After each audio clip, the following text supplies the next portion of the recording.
That's weird. Yeah, it still says it's waiting. Waiting on the Zim Zim.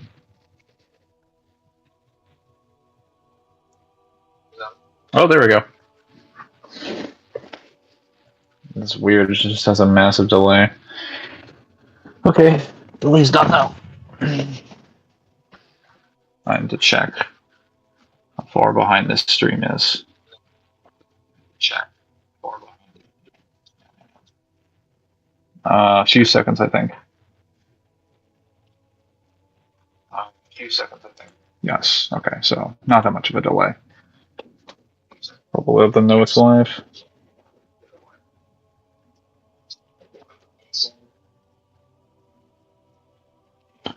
Alrighty.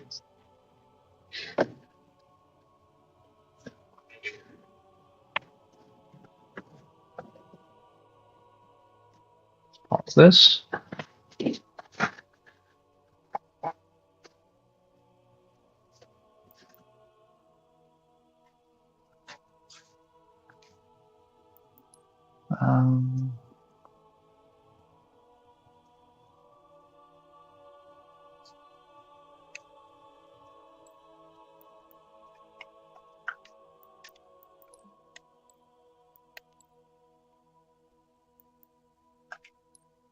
Okay, well, yes, we're live. We're just here with some Halo Infinite, where the final game of the Halo series, at least currently. It's an ongoing series, so there might be more later. Final game of the Mythic run, we finished Halo 5. It was a good time. A little difficult at some points, but not too bad. Probably the most reasonable out of this run so far. So now we're definitely moving on to Halo Infinite, which I believe this one is going to be harder than 5s, harder than 4s, probably harder than Reaches, somewhere in the tier of where like 1 and 2s is, except it's more consistently difficult for good reasons. We have a legendary Run Little Demon recommended for fans of Jackal Snipers. That's funny. Let's see, we're put on Thunderstorm, Famine, Fog, Catch, Brent Birthday Party, Cowbell, and Bridge. There won't nearly be as many skulls because some of the skulls have been combined in this run. So,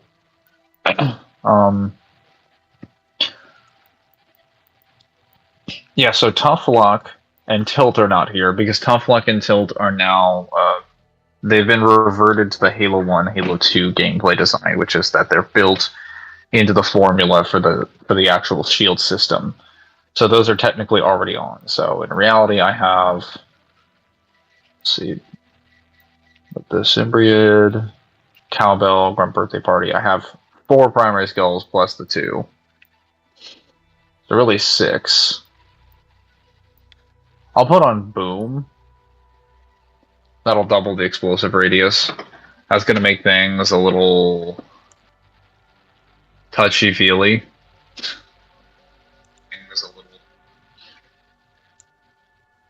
Very dodge heavy, that's for sure. Maybe I should have put it in a promotional chat. Oh well, it'll take forever to show up. Alright, we're done. Let's start. I believe we have around 10 to 12 missions, standard campaign.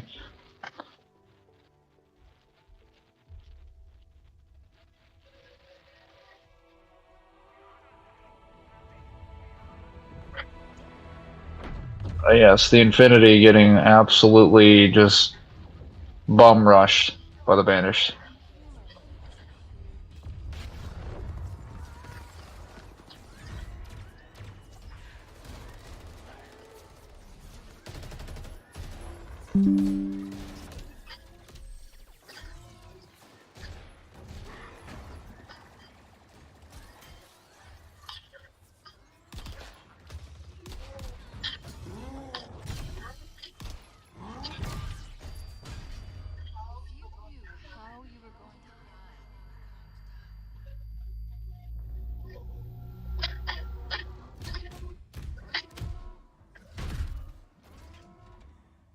How would you live your life differently?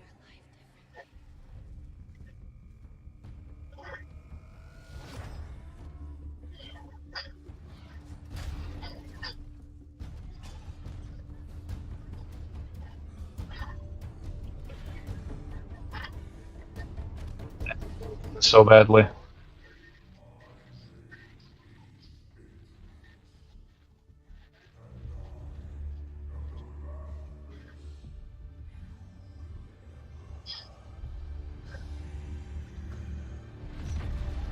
Go CGI.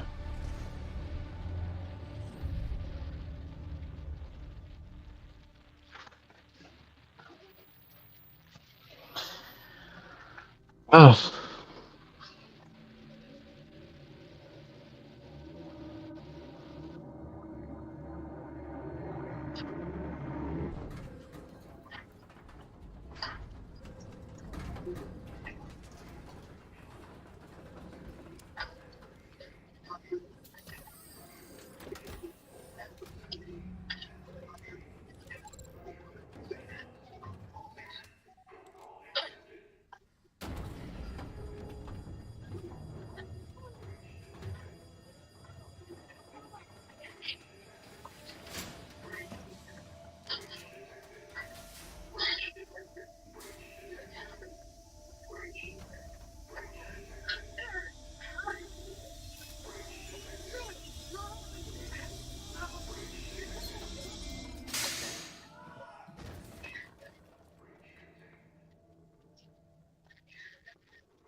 That beard.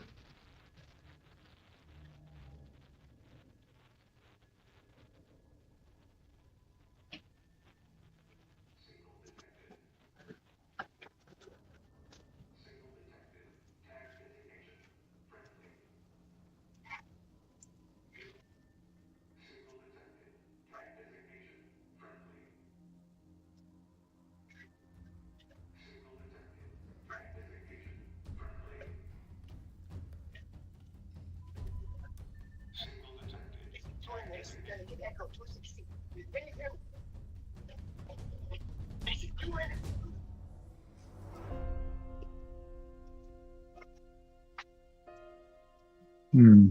Chief took the definition of chilling to a whole new to a whole new level. He has literally been just chilling in the vacuum of space. I think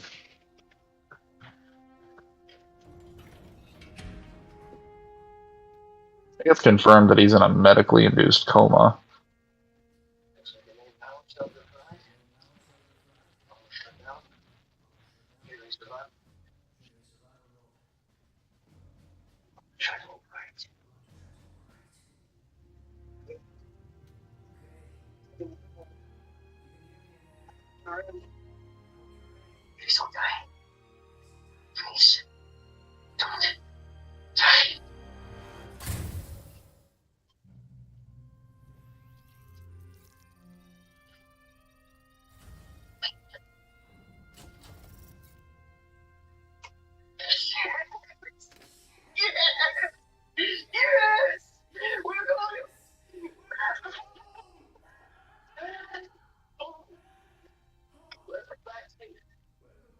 Have you routed what gave you power ahead into your suit?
There's always something I need to see for I am the Master Chief.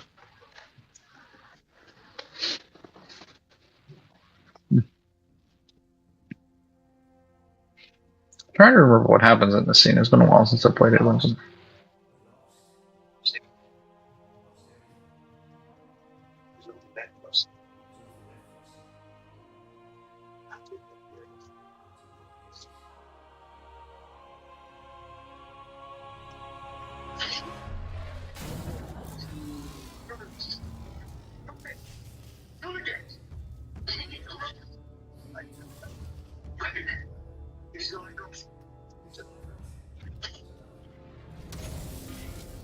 Yeah, for context, I believe it is established that Zeta Halo during the events of Halo Infinite is not actually in the same location it was at the very intro sequence. I believe this happens months afterwards and after it has completed a slipspace jump. No, it's him. Hello. Oh, myself.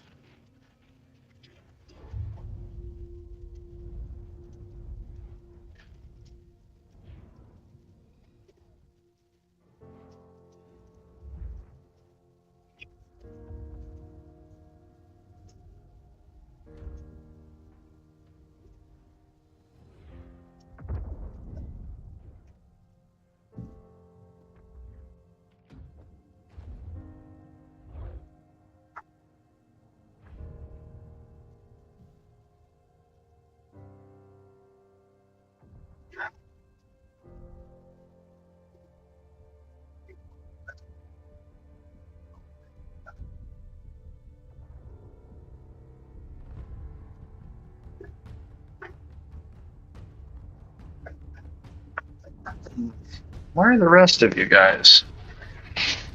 Unless you would have been here by now. You showed up in a flock to the last Halo stream.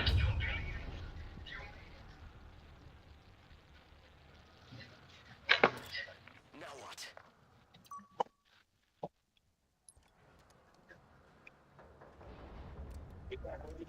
We can't go anywhere while that stasis beam is active. Then we shut it down.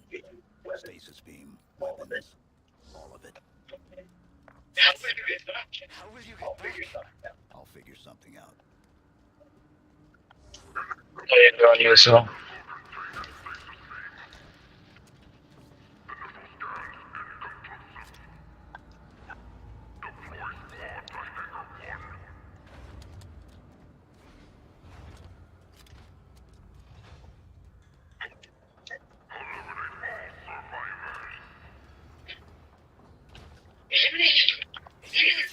Whatever you're planning to do, do it fast.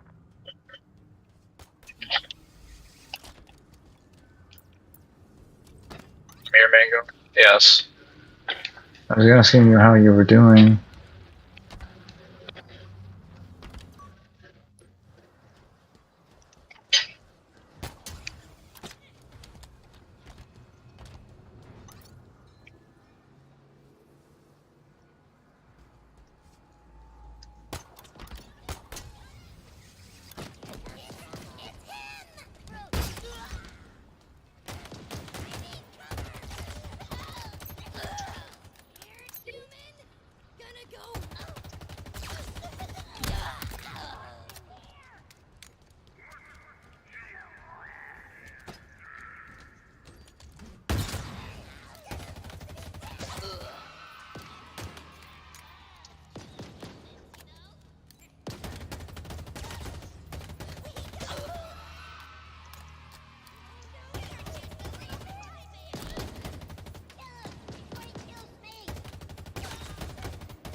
Revisited the last few months. Yes.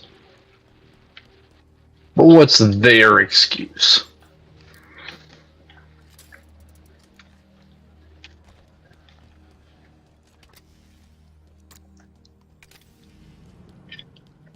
Hmm.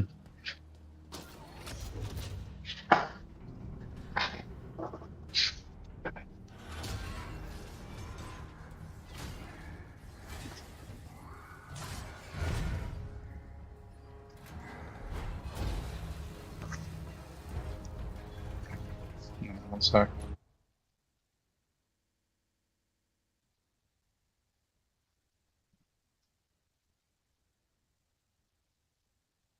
Someone's messaging me.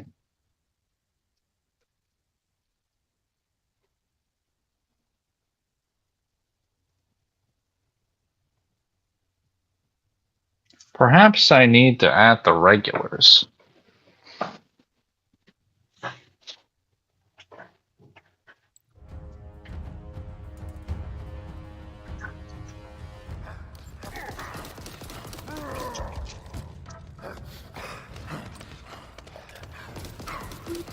Let's just take it.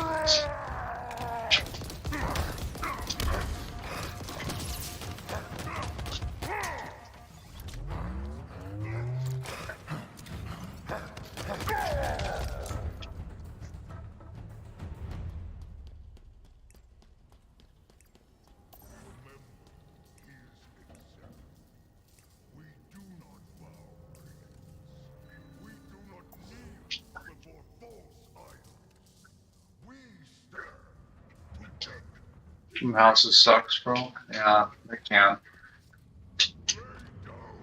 Once you settle in, it feels pretty good, though. That hologram. It's Atriox. He led the attack on the Infinity. He was looking for something. He killed everyone. I know. We met.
Okay.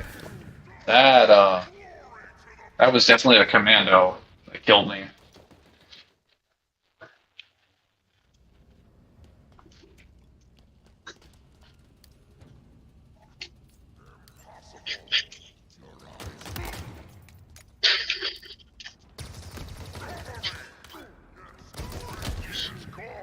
The stories were lies. But stories were lies.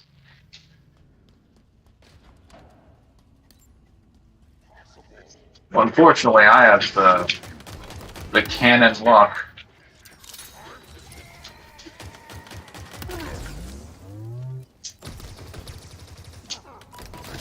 Crap, I'm just using the thruster.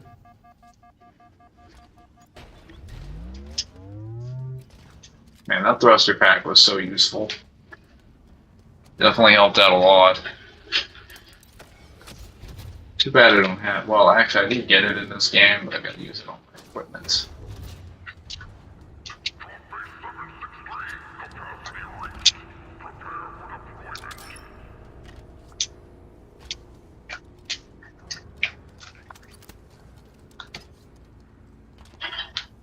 Yeah, plasma weapons in this game can now pick up anything from other plasma weapons finally. So, famine no longer disproportionately affects plasma weapons. which is really nice.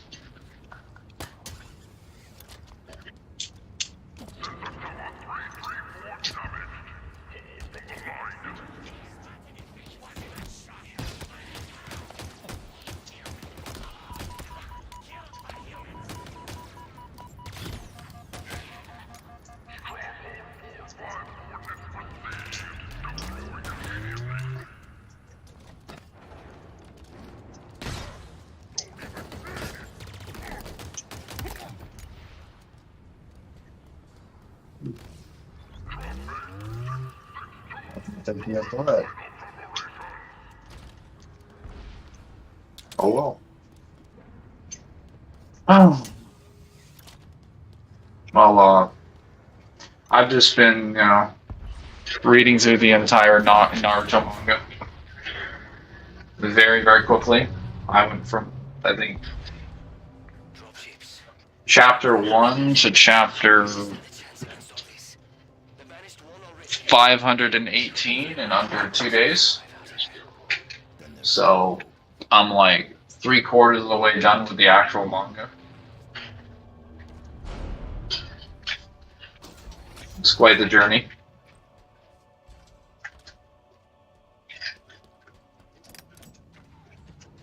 Hold on.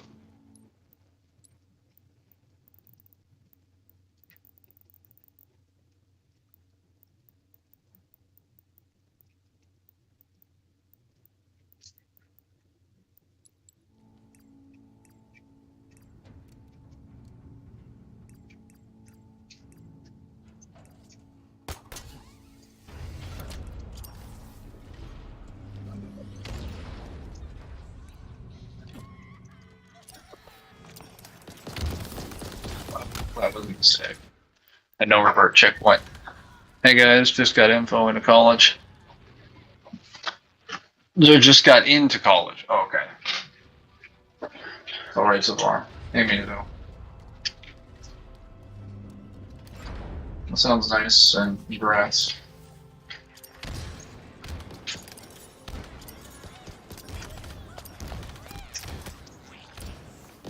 Man, they really said how many you need. It's real. He just gave me 1 billion.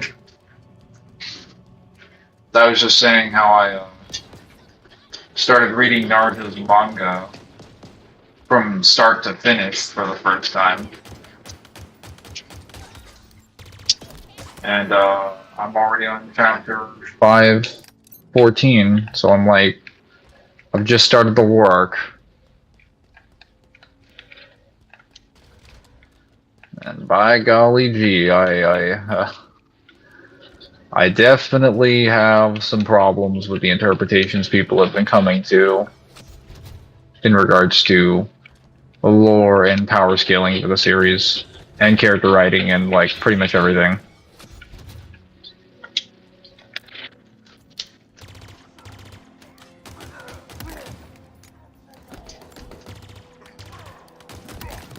Oh, I'm gonna die if I get hit by that disruptor. Wow, that disruptor can just kill you. Hey Mangler, you're a war arc. Got him.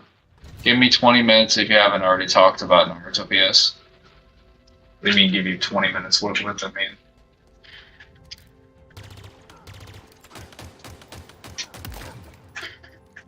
Why do you need a bumper here?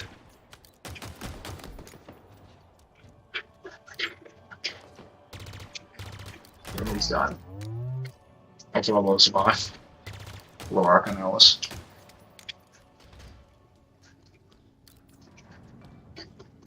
Funny, it went from having no people here to like 4 or more all at once. Are you guys just a squad? You just like, do you just have like a party join option on the YouTube chat? Like when you show up, you're just 4 of you? Is it like a package deal? Like if I want more people to show up to the stream, do I have to select like all 4 of you at the same time? I can't add in. This is like a hive mind? Like what is this?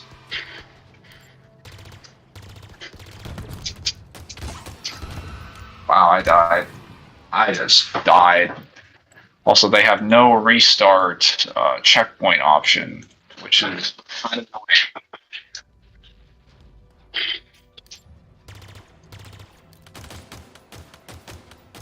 Got him. That grunt is dangerous.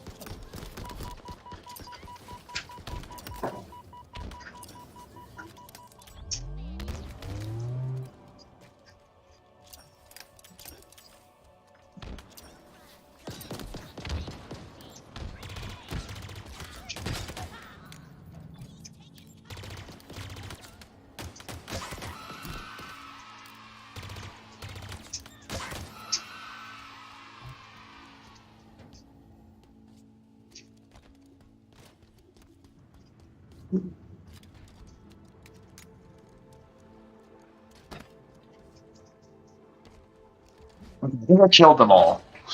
They're gone now. Allegedly. I don't hear any more sounds. I don't hear any more screaming. And I don't hear any more shooting. Yes, they're all dead. Okay. Wonderful. Need to figure out how I... Oh, no, I don't want to restart mission. Oh, boy. Let me check my...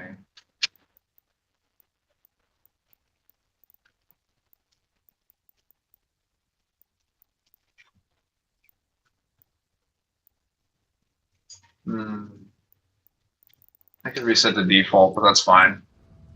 I'll just throw all my grenades at once. Oh. Hang on a minute, boys. I got another one. Another one. And they're all gone. God, I love throwing blast coils at people. It's so funny. Or any kind of coils. Actually, preferably blast coils, because the hard light coils have a tendency to kill you, even though they're your projectiles. You're throwing them across the room.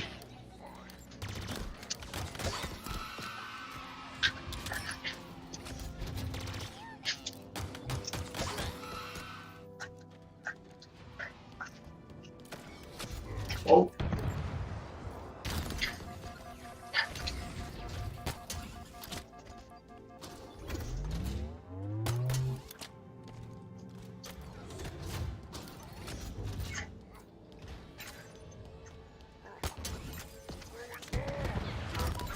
I exploded him, but he didn't explode.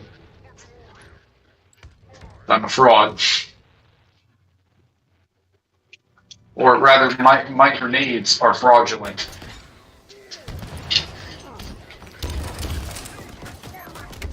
And I'm hanging from the ceiling.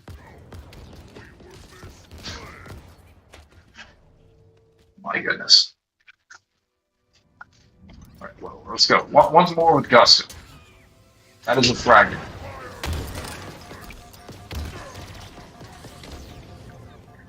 And I'm dead. Okay. I need to kill everyone on the bottom floor.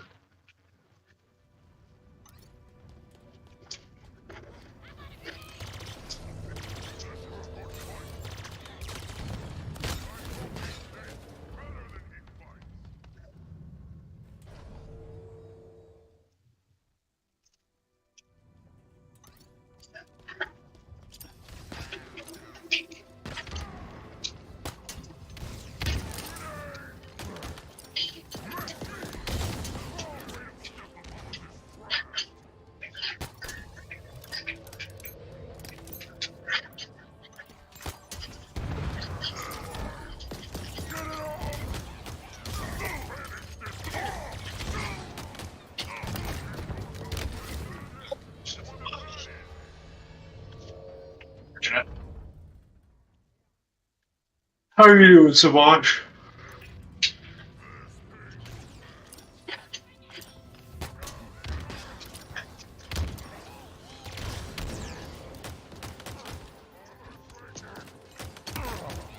Man, they all have to look at this.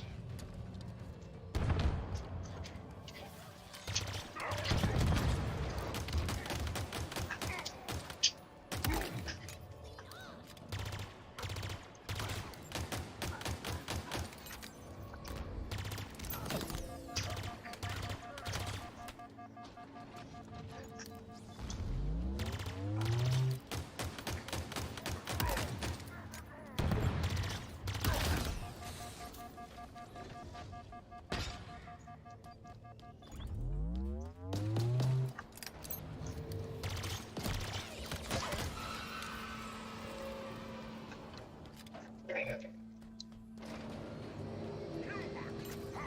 you step upon this craft?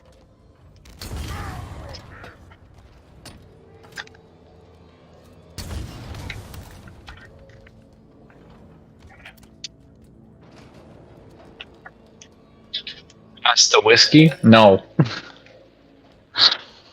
I got my hepatitis A shot records from my Culver's job, or get the shot again. Either way, it's gonna suck because I have to search for it. It'll take like 10-20 minutes if they're not fucking around. I mean, can't you just take another shot again? If you don't have the records? Like...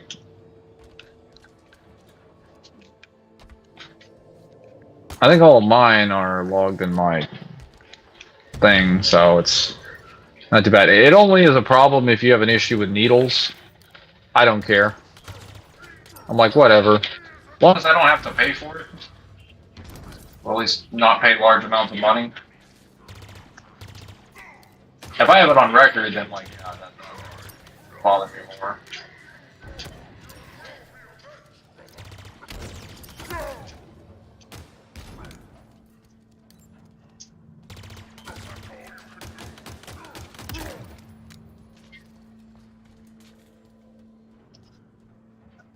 It's gonna take a while to get the shot. Gas gone. Gas gone. What? Are you farting? Bro, I hate needles. So you would not be a fan of acupuncture, then?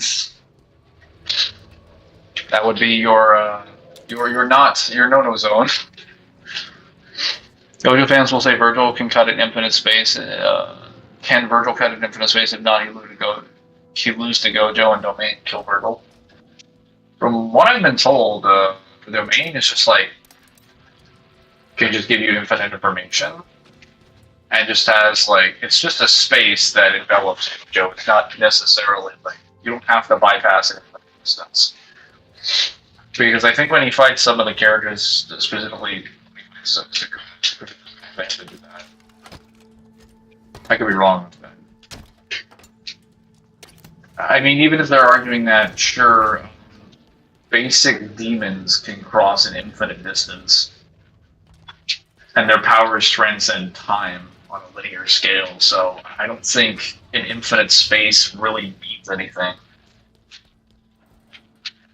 Especially considering like, something like a Uni Plus construct is considered like a ray of light compared to the demon world, and humans can only cross that demon world. It's infinitely larger than that.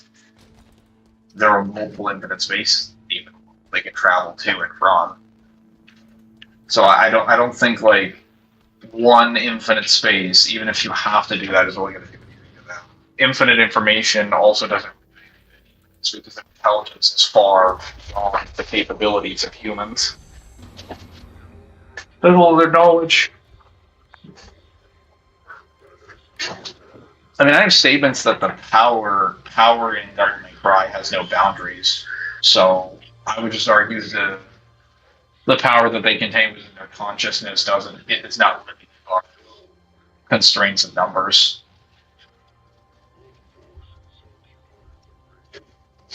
But just say it's an infinite 4D space, that doesn't mean anything. The demon world is 5D or higher. Also, you have to prove his space.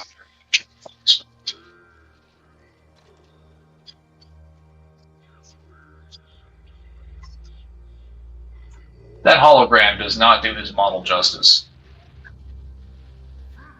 Well, maybe that's just because the Banished in general don't have good holograms.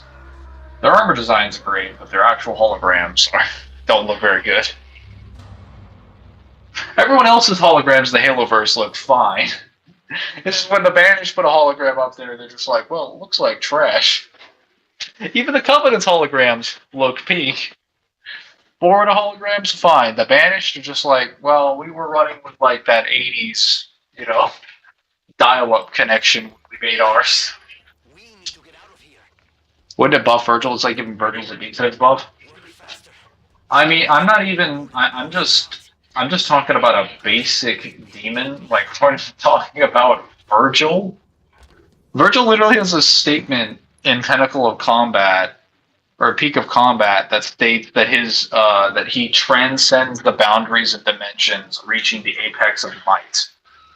This is the power he's attempted to achieve all his life. Like, why would we even assume that an infinite space is going to stop him? And I'm just talking about if he were to walk in there with his bare hands. I'm not talking about the obvious problem with that issue being that he has a sword that can cut through anything. So, yeah, the infinite distance, even something unfathomably greater than an infinite distance, would still be nothing to Yamato. Is Hollow Purple the same as Sakai? I don't know. These guys in other things that I've stated. Which does not include Hollow Purple. Oh, dude. Oh, dude, what? If you attacked a regular demon, it would evolve to no range like strong demons. Yeah, I mean, there are stronger versions of Enigmas. Like, even the basic Enigmas have that can cut through your soul. There are versions of them called the Conundrum that shatter your mind and your soul. So the higher versions of the Enigmas just wipe you out of existence. The basic ones just damage your soul directly and then bar your body. Reminds me of the Beast Heads.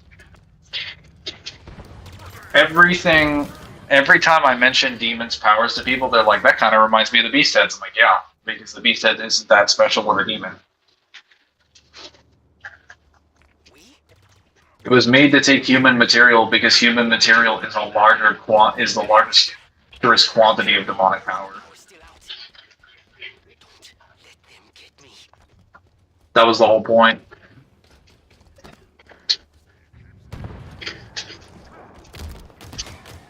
Moonbless wanted the greatest path to power, so he took that. He was also invading the human world, so he did something that actually worked on the enemies he was fighting.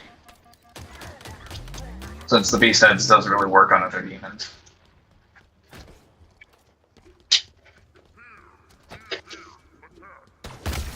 I'm back, I was driving. Oh. Well, it wasn't talking about Naruto. We need to get out of here. I'm working on it. Work faster. These pelicans nearly on board and the power's still out. Don't let them get me.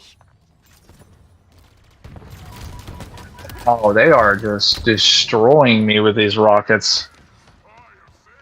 I have saved the banished. That he has. We need to get out of here. I'm working on it. Work faster. These pelicans nearly on board and the power's still out. Don't let them get me.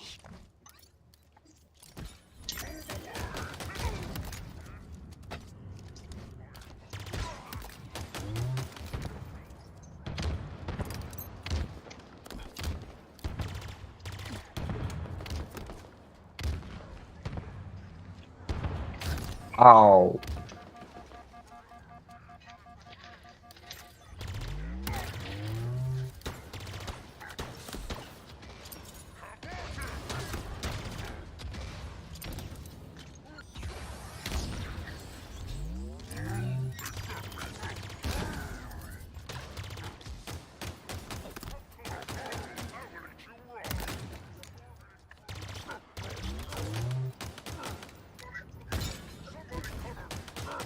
Okay. How far will Doomslayer go with every weapon go in the DMC verse? If you believe he's 5D, he... actually, I don't even think he'd be able to permanently kill any demon. He could probably destroy their bodies if he fought them in the human world and send them back to the demon world. But like every demon can do that, so every human can do that, so it really depends on where he's fighting. If he's in the human world, he'll mostly be safe as long as he stays away from any like major demon gates.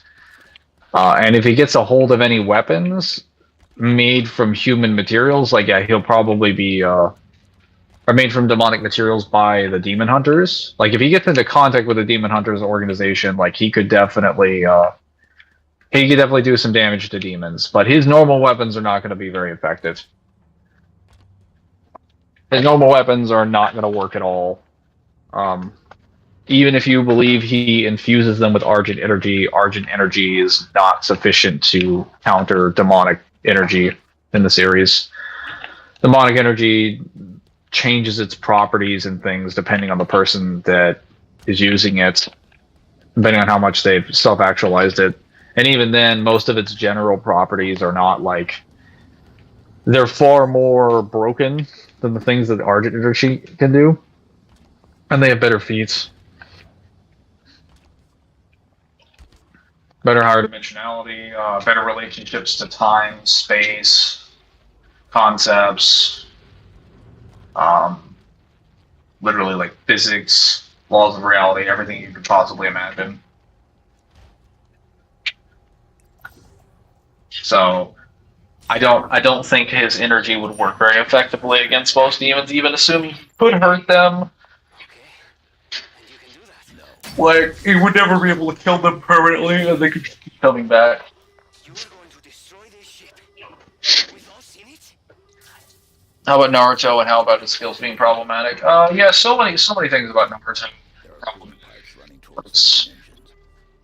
So, Hey, Mangler. Hello, Melissa. Just learned that the last time the Guardians Awakened was thousands of centuries ago. Yes, they were not using them for that because they were not trying to subjugate them. They were trying to get along with them. They have better weapons than the Guardians for their wars. Those Guardians are definitely some of their best weapons. That's just not what they're intended for, so that's why they're not used. I'm gonna warm things up. So Naruto's problems kind of stemmed as a series, or at least not as a series. The community kind of stemmed from the fact that they took a lot of killers. It's really annoying to have to like go through and see some of these things objectively wrong, because they're like blatantly inaccurate with like everything that's presented throughout the series. A good example of this is the sorry, I have to turn that down. The presentation of Jinchurikis and Akatsuki throughout the series. So there are statements in the guidebooks, not in the official manga, not from the official series, not by Kishimoto, though I would still take them as valid. However, the guidebooks also have had statements that even their most generous interpretations are objective. Where they state that they basically, like, the Akatsuki has powers that exceed that of a Jinchuriki. And people take that to mean they're physically stronger than a Jinchuriki, or they have more powerful chakra, they have more powerful this, so they would be able to beat them in a fight, blow for blow, or tank whatever they have to dish out. This is objectively wrong. And it's consistently proven wrong all the time. Hang on. Let me kill this guy. I just died to a spike grenade. Your mic sucks? Hang on, what about now? Guys, if my mic sucks, you have to say something. You can't just...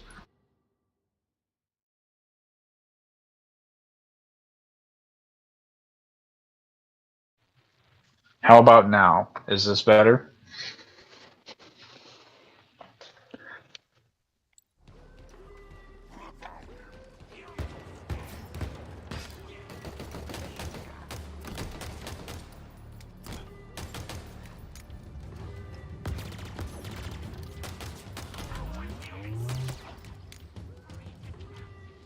Where is he? It's good enough. No. Be better than good.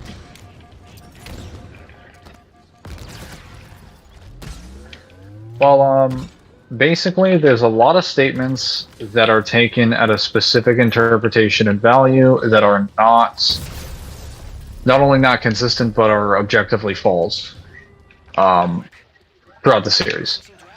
One of them being that people take a lot of guidebook statements, like a ton of guidebook statements at face value, especially some of the more I'll say seasoned power scalers on YouTube, like Six, Noodles, Swag, like pretty much all of them will take the statements from the guidebooks at face value, even though they are objectively wrong most of the time.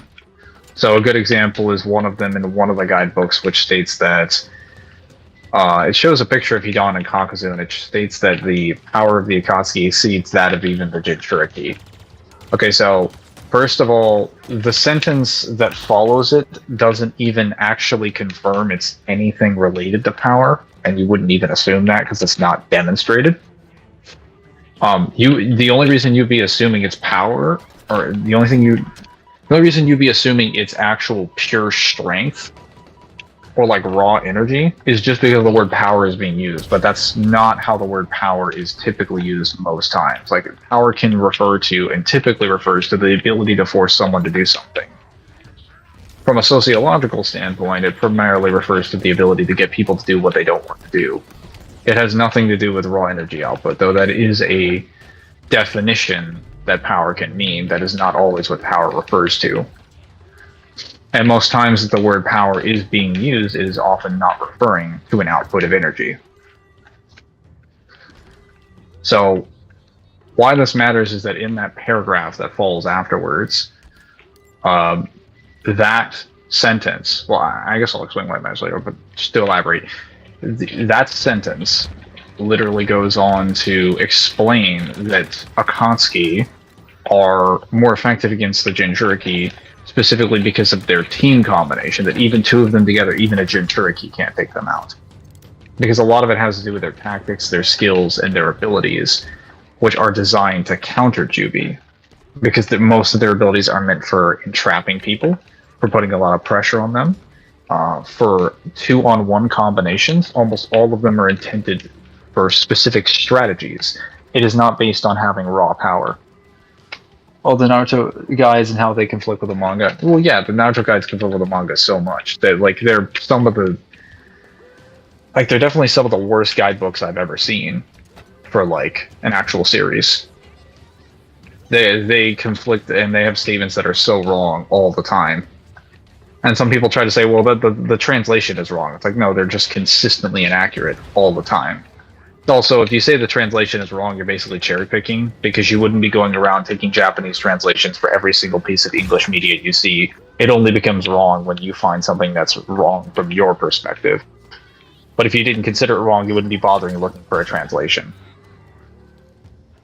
Plus, the Asuki are handpicked to counter each Jubi. Yes, they're handpicked to counter specific Jubi, and that's also contradicted by the official manga consistently.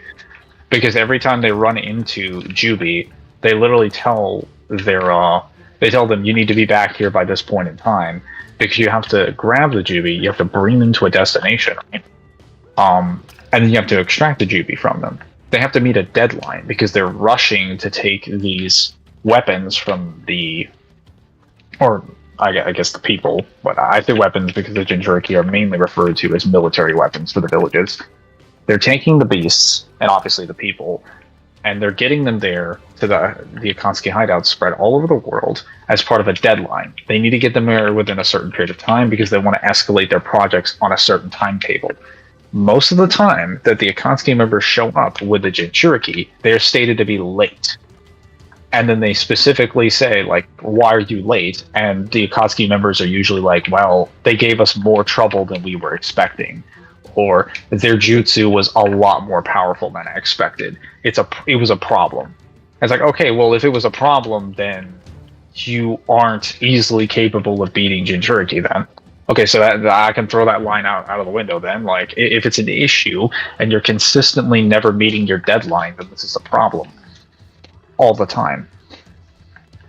This is also not even considering the fact that every time, a Akatsuki member dies, or someone who is outside of the Akatsuki, like Orochimaru.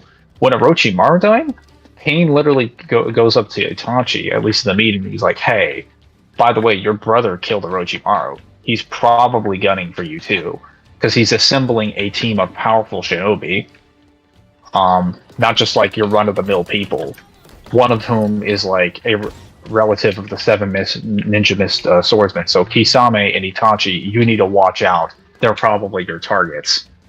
So he's literally telling them, hey, like, be careful.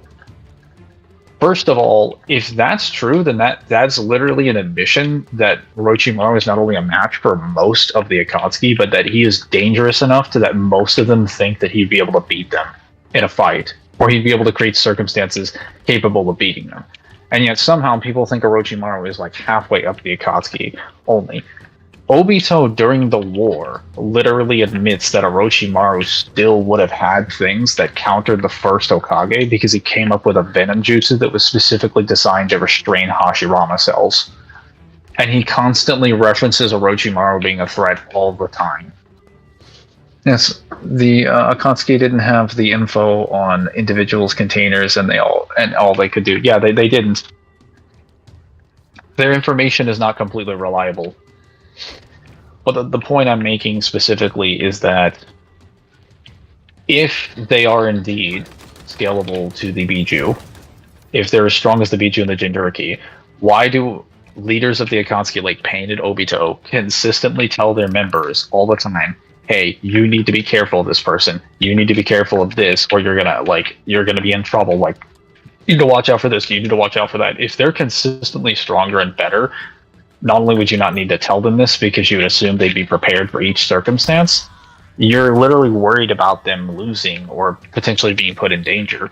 This is without mentioning the fact that every time an Akatsuki member actually fights them, they openly admit most times they would have died.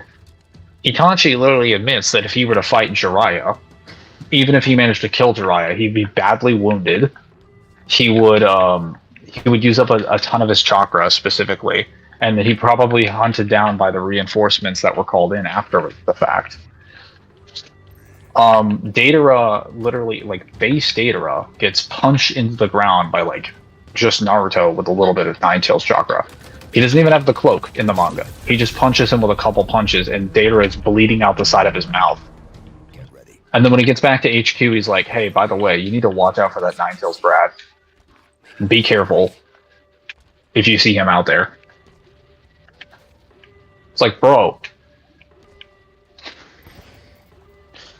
Also, yeah, the Akatsuki scaling to the Nine-Tails or even the higher-tailed beasts is just false. Aside from maybe, like, Obito. Probably just Kisame because of his own chakra levels in the Samehada. Most of them don't scale to the Biju at all. Or anything. Like, if they were to get hit by a blast or by certain powered up attacks, they would literally die. Even Kisame literally dies to B. Like, B rips out his rib cage, but the only reason he survives is because, one, his will to live, and two, Samehada gives him chakra to heal him. Like, B killed him in that fight. I hate the Jiraiya downplay. The only reason he lost is because he didn't know Pain could revive the bodies. Because who in the fuck would be prepared for that? Actually, honestly, I'm just gonna give a take. Like, Jiraiya would beat most of the Akatsuki. He would absolutely beat most of the Akatsuki. So, I went back and read the fight, and that is not what happens at all. So, he figures out how the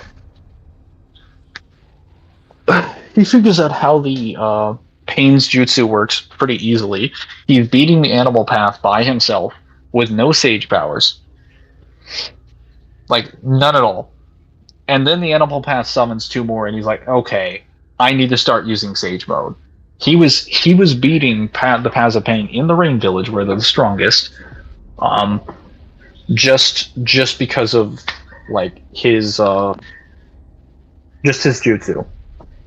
Even with the bullshit animal summons, with like one toad, even though he could have summoned. It's also confirmed that Jiraiya has an enormous amount of chakra because only certain amounts of individuals can learn Sage Mode because they have to have enormous amounts of chakra to do so, and Jiraiya is one of those individuals. Jiraiya was considered one of the best users of Sage Mode, even though he couldn't properly do it on his own. He was extremely proficient in performing Sage Mode once he got it unlocked. What about Itachi taking on Killer Bee and Nagato? That's just because, in general, like most characters are capable of keeping up with other characters. This is also another misinterpretation: is that the vast majority of Akatsuki and elite, like most members of the elite Jonin, Abu, and like even like Hokage individuals, they can fight Akatsuki members. They can keep up with them. They're not vastly faster than them. There's very few individuals where I would argue that like that's a bit different. Like you would never say Itachi can tank a tail beast bomb or significant tail beast blast. Like you would never assume that just because he's fast enough. And that's also something else I would point out. Chakra does not scale to durability. So in the series, it's established that only specific characters and specific techniques, certain individuals in certain clans can actually manipulate chakra to cover their body, to help with their senses and to make them more durable. Meaning most ninja don't actually do that. Either can't do that, or could, but didn't do the training to do so, or make it not a part of their fighting style. Meaning, ninjas in general are not as durable as what their attacks can output. And they don't attempt to change this. So yeah, most of Naruto is just filled with glass cannons. The vast majority of the characters are glass cannons.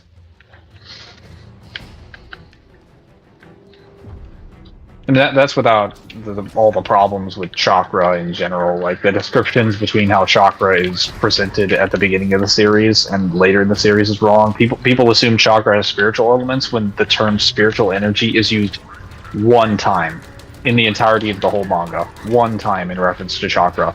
It is consistently described as mental and physical energy. Like, it is mental and physical energy the entire time. Some people said, well, different translations. No. Not different translations. The same translation consistently describes it as mental and physical energy. It is mental and physical. It is not soul-based. I'm fully convinced chakra can't even necessarily get spiritual elements. That's just something that happens for the purposes of giving characters cool techniques. It doesn't actually have, like, a proper explanation. Like, the soul isn't even properly explained in Naruto. Neither is the afterlife, because apparently there's 2 different afterlife locations between, like, what some people have described as the Pure Lands, and basically what Kakashi goes to, which is the Purgatory. I'm glad you bring up the durability of Naruto's skill. I know, no one ever talks about it. Also, after reading through this, I can definitely say that the rankings of the Akatsuki are fucked up, and people's interpretations of them are wrong. People's interpretation of the participation of individuals fighting Akatsuki are wrong as well.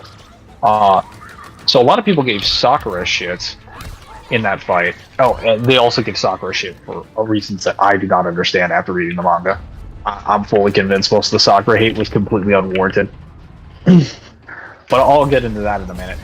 Sakura's participation in her fight against Sasori with Shio, there is an enormous, disgusting amount of disingenuous interpretation on that fight. So everyone assumes the only reason she's fighting Sasori is because of Shio.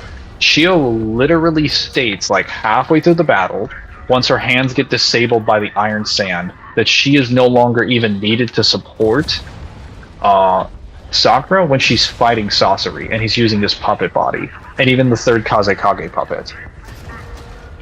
She only brings out the 10 puppets because Sasori has already summoned the puppet body, and she thinks it's going to be even more dangerous. But even then, Shio's not really guiding Sakura through the entire field of storms of like the 100 or so puppets. That's actually not what she's doing at all. She's just sending the puppets to back her up and give her footholds to move around. Sakura is willingly moving and dodging everything of her own accord. She also acknowledges that Sakura is starting to react to everything that Sasori's doing, and she's learned and figured out how his fighting style is working. So she knows how to dodge now. So, like, yeah, aside from that, and the chapters literally make it abundantly clear that medical ninja are way better fighters than regular people because they're just designed to dodge. Like, you're not reasonably going to hit a medical, at least not a proper medical ninja, not one trained by Tsunade, because their entire fighting style revolves around dodging. So the idea that Sakura wasn't participating in the fight is blatantly wrong. She's literally most of the reason they actually beat Sasori. Aside from the fact that she makes the antidote to kill him, she's the one that's strong enough to actually beat him to a bloody pulp. She creates the openings to deal with it, and Sasori keeps changing up his tactics because he realizes Sakura is a massive nuisance. Not because Chiyo controlling her is a nuisance, because again, he disables Chiyo's ability to like use the father and mother puppets early in the fight. Like that entire interpretation of that situation is wrong. Hidan scaling to Asuma is also wrong. He literally gets bodied by everyone. Kakazu scaling to the higher Akatsuki members and being like far above every Jinchuriki, scaling to the War Arc is objectively wrong. He's killed in the War Arc by 2 Chunin. He tries to sneak attack Shikamaru when Shikamaru is doing a random jutsu, or not a random jutsu, a shadow station jutsu, where Shikamaru is not aware that he's there, has no indication that he's around, and he still manages to dodge Kakazu with like pretty reasonable effort. Kakashi is consistently able to react to the things that Kakazu does, and is consistently able to tank most of his stronger blows, even when he's caught off guard by Kakazu as well. How do you take the statement of Obito saying Itachi could have killed Sasuke at any point? I take that with a grain of salt, because Itachi is dying during the fight.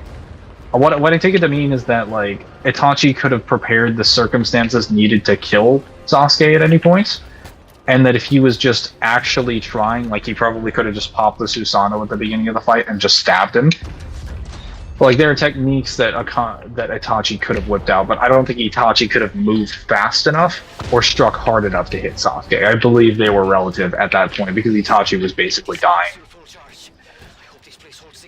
I also have enough evidence that Itachi's Mangekyo, even at the time of Part 2, that Tsukuyomi takes up more than 30% of his chakra every time he uses it, based on his information about the clone. Which means Itachi's stamina, when he's dying, is horrible. It is actually garbage. The fact that he even managed to maintain it for as long as he did during that fight is nothing short of a miracle, even by his own admissions.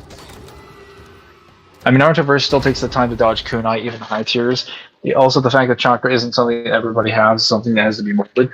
So that's true, and that's also not true. I watched that video for the guy mentioned, but he's not necessarily correct all the time, because the idea that chakra needs to be made, that kind of is a little bit disingenuous of the nature of chakra, because it's revealed later that chakra isn't something that's native to the planet. It was brought there by someone else, by the Otsutsuki clan, and it was like given to them by the Sage of Six Paths, and then after it was inserted into their bodies via the powers and abilities that he gave them via creating life and putting aspects into life via yin and yang release, once they consumed the fruits and things like that, but also the powers that he gave them, they then genetically passed down those powers by having kids, and then everybody had the ability to produce chakra. What that means to me, and as what the series has shown, is that the ability to produce chakra was provided by the Sage of Six Paths. You still have to practice it, and you still have to do something with it. But it is within your innate physiology to produce the ability for it. Or just to manifest the ability in the form of like various ninjutsu and whatnot. So that would be what I would think he is referring to. But he also kind of like, that guy kind of ignored, especially when he was using Kakashi as an example to explain the chakra natures, he kind of ignored how the actual Kekkei Genkais work, that they're based on your physiological bloodline. Because he was trying to understand how Kakashi can have like multiple chakra natures with changes in form, and it's like, well, it's made very clear that like most higher individuals can have more than 2.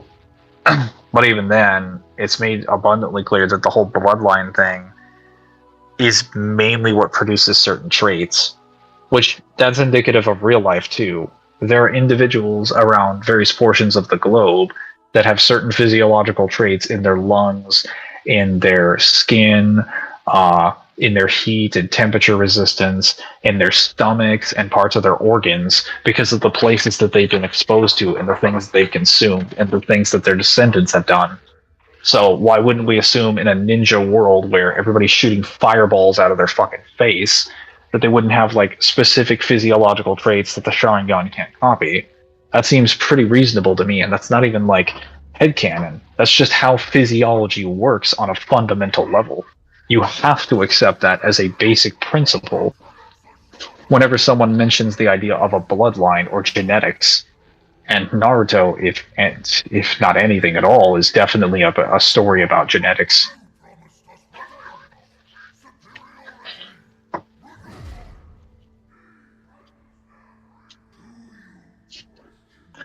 Not just chakra was native, but yeah, people having chakra was something that had to be given. Well, no, so the chakra wasn't native. It wasn't native to the planet. It was provided to them by an outside source. And then after that, every human being technically got it through their descendancy at some point. Or at least most of them did. But even if you have it in your system, you still have to train it to actually use it. So most people who choose not to become a shinobi are never going to use chakra in their lives. Now, it being life force energy, I think that was something that was probably retconned consistently, because they make it sound like losing all of your chakra will result in you dying. I definitely disagree with how that was presented in the series, because initially that was not how it was defined, and then Kishimoto started leaning that way multiple times. And then I think he went back and forth. I definitely agree that there are some retcons when it comes to how chakra was described, but the nature transformations and chakra not being native to everyone, I disagree with that interpretation that was provided from that YouTube guy that you presented me. I definitely disagree with what he's presented, because I just read through that manga and I know a lot of the examples for how he would be wrong about that. He's correct about some other things, though. For sure. There's definitely retcons across the board. I could probably give like a couple other examples if I went back and checked it. But yeah, the kunai thing is absolutely true. Naruto in the series can be killed, or not Naruto in the series. Shinobi in the series of Naruto can be killed by anything from ninja tools to paper bombs consistently. And unless you think all of those paper bombs have the ability to just blow up, I don't know, a fucking continent, which actually that is my next point, then it doesn't make sense. Most Naruto characters do not scale to what's claimed in the in most power scaling videos. A lot of people will claim that Ninetales and things at Ninetales level are planetary busters, because there's a statement from the guidebook that states that Ninetales can easily turn the planet to ash. That's objectively wrong. That is objectively wrong with what we know about the Project Sukome and what the Ten Tails brings to the table, because regardless of how you think about the Ten Tails, even the incomplete Ten Tails that shows up later is stronger than one half of the Ninetales under Naruto's control with the second chakra mode cloak with KCM2. That thing was stronger than him, and even that thing couldn't blow up continents. It's just that its chakra was compared to that of a small planet, but it never actually outputted a continent level blast. It was just mostly blowing up, like detonating like town level explosions across the globe. It just had planetary range. Like, if you want an actual statement for how strong the tail beasts are, there's one at the very beginning of the manga in like the first 2 pages that explain that the Ninetales, when it swings its tails, is capable of causing landslides and tsunamis, and that when you combine all of the Biju's powers together... Oh no. Hang on. That was dangerous. When you combine all the Biju's powers together, as confirmed by Pain, you can create a blast that is capable of wiping out an entire nation. Which then calls into question, well, okay, if that's true, why would we assume any of the tail beasts individually are capable of easily destroying the planet? Lots of balance craft if all of them combined is capable of producing enough power to easily wipe out a nation. Because I would never go from country to planet level. The sheer difference between that is absurd. Like, utterly absurd. I'm going to continue reading the rest of the manga, but like I completely disagree. Like, yeah, I'm starting to disagree with the idea of planetary Naruto. Like, holy shit, I can understand why people have problems with it now. Like, Pain makes a direct admission that if we combine all of them together, it will have enough power to wipe out an entire nation. It's like, even if you think it's more than just an entire nation, he specifically says an entire nation. That is what he's using as an example. It's funny that losing body mass actually makes you lose chakra capacity, but the Toad's talking was still a thing before the Sage gave chakra, since the Great Toad was a friend of the Sage before. Well, that actually has more to do with the fact that, like, Senjutsu and, like, nature energy is a thing. But I don't think it was considered Senjutsu at the time, because they had to develop Senjutsu as a result of implementing chakra into their system. Because, like, Senjutsu was made from the combination of nature energy and chakra. But nature energy initially did not involve chakra. So the talking toads and people who actually used, like, nature energy for their powers, they never used chakra initially. Chakra didn't exist for them.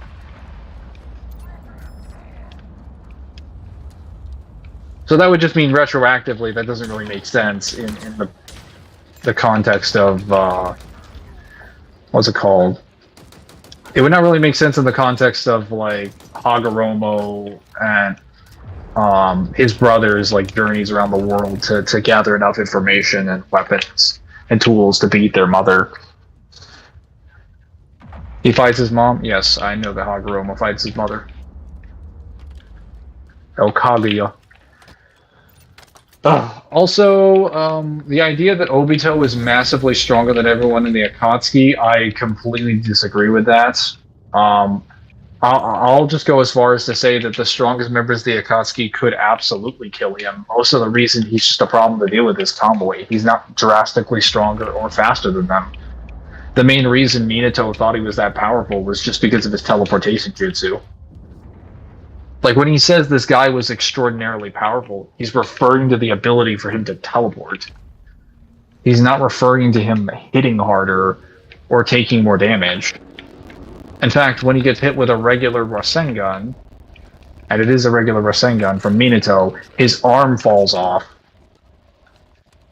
Like, even if you think Minato's stronger than anyone else, that would still mean a Rasengan level attack can still blow off his arms of a 15-year-old Minato, or a 15-year-old Obito. Unless we just assume Obito's arms are weaker, but if we assume they're weaker, then we would never assume Obito is stronger than anyone. Also, there's multiple people from the Foundation in the 5 Kage Summit arc that are literally capable of reacting to the things that Obito does and attacking him. And if they had been a little bit smarter about attacking him, they actually would have hit him and caught him off guard. In fact, they did hit him. He successfully touched one of them and lost his arm. He's not drastically faster than them or anything. The only reason Obito, during the war arc, is even able to fight the rest of them is because he got the Rinnegan. And because he got hooked up to the Geto statue and he just got way more chakra and way more power. Regular Obito, like, yeah, I mean, I guess he can technically react to the Raikage, but, like, he is not nearly as fast as people give him credit for. Or, like, he's not nearly as fast as people claim he is, and he's not nearly as durable as people claim he is.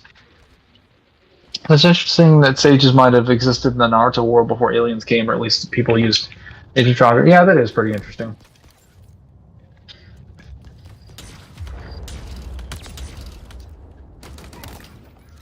Okay, those disruptors are a problem.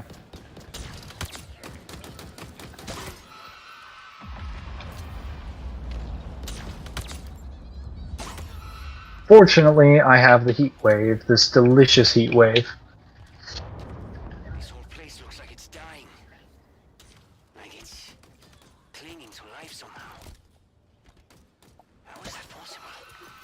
Oh.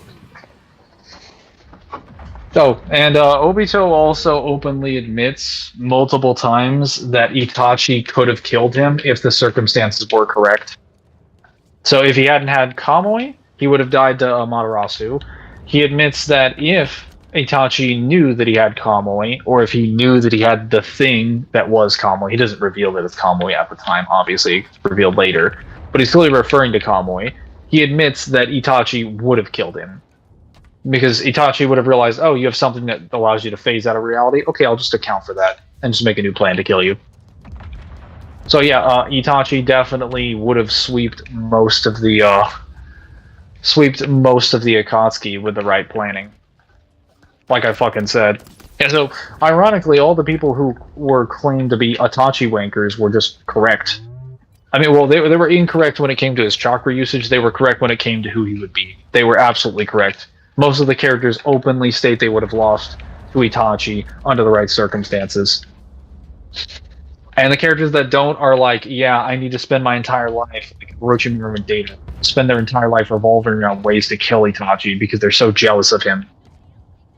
So I don't know how people came to this conclusion that like he doesn't just sweep most of the Akatsuki. It's like, yeah, he wouldn't beat all of them and like all together, but he could definitely plan out a scenario and beat them ahead of time. Actually, I'm not even sure why that's impressive. Like, we could literally argue most Chunin or Jonin with the correct game plan could kill any member of the Akatsuki aside from, like, Pain. Or, like, Obito. Actually, no, even Obito, I could argue most members of a specific village could probably find a way to kill Obito with the right planning. They don't even need access to his Kamui dimension. As Conan put it, they just had to create situations that would allow him to blow up, or they could just do what they could just have teleportation ninjutsu. They could set a trap. They could activate a continuous amount of attacks. There are so many ways to actually kill Obito. It's just no one knows how his ability works, and no one knows of his existence for most of like the series. Like, everyone's like, man, Kamui is broken. It's like, no, just nobody knows how it works. Oh yeah, back to the Jiraiya thing. The whole not knowing how something works. Jiraiya figured out how most of the Pain's abilities worked, or rather, he didn't even figure out that most of them had individual abilities, and he still succeeded in killing like half of them because he caught them in that jutsu. He figured out that their visions were linked after like one encounter with them. Jiraiya is incredibly smart as like an actual ninja. Nobody ever mentions that.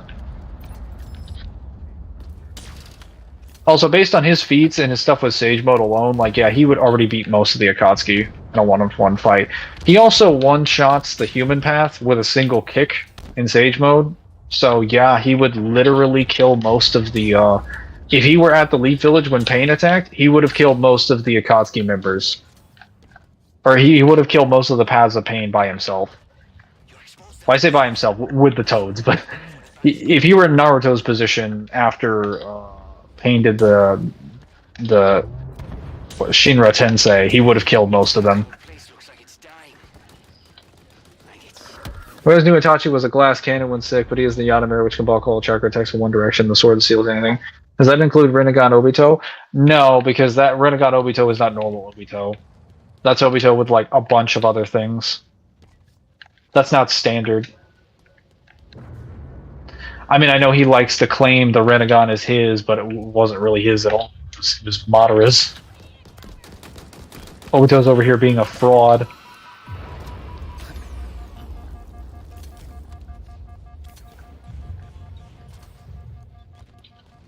Also, Conan almost kills Obito in her first encounter with him right before the war arc happens. And nobody seems to mention that. Like, they're like, yeah, Obito's durability is crazy. I'm like, yeah, it's so crazy he almost died to like a couple dozen paper bombs. And he had to blow open most of them to prevent himself from... Like, half of his face bullet got blown off. And that he would only survive because he was wearing a mask. Like, bro, that is not good durability. That's trash durability.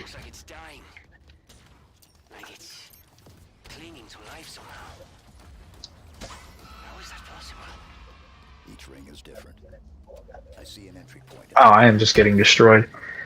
You can use flashbangs to hurt Obito since he can still see and hear, but he should be able to attack by loud sounds. Yeah, no, you could literally just flashbang him.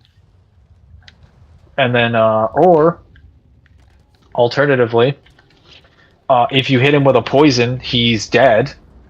Because it doesn't matter if he sends himself into the Kamui dimension, he's still being affected by the poison. It just means his body's now in a different space. The poison's still in his body, though. So there are so many ways to actually kill Obito. It's ridiculous.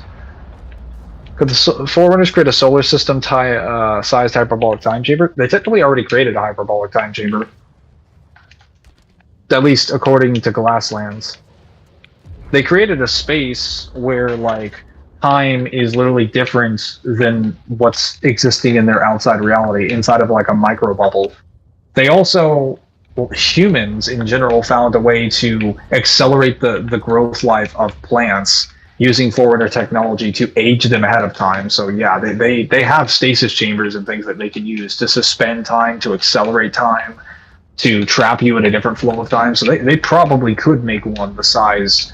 They could just make a Dyson sphere and then change the settings of it to make it to make time different in there. Poison's a cheap way to win. Yeah, but not in Naruto. Everything's cheap in Naruto. Because everybody's a bastard in Naruto. Especially Danzo. Fuck Danzo.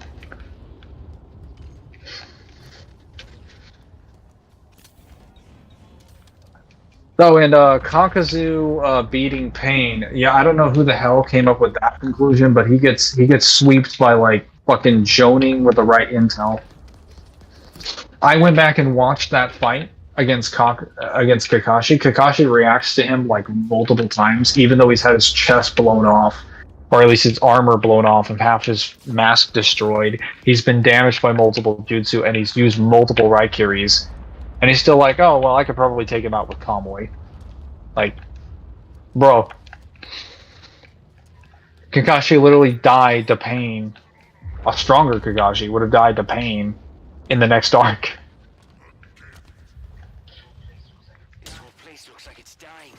People try to act like he's impressive, like he was just killed by riding. It's like, no, he wasn't. He was just intended to be a hurdle.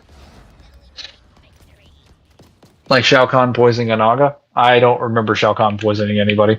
But I don't remember the Mortal Kombat games that well, so what do I know? Half of Obito's face was destroyed as a kid who used the mission. Yep. And the other half of his face almost got destroyed by Conan. Damn, that means the one sci-fi race I found don't have something the Forerunners don't could make. I would honestly challenge you to find a sci-fi race that has something the Forerunners don't already have, or a better version of what the Forerunners have.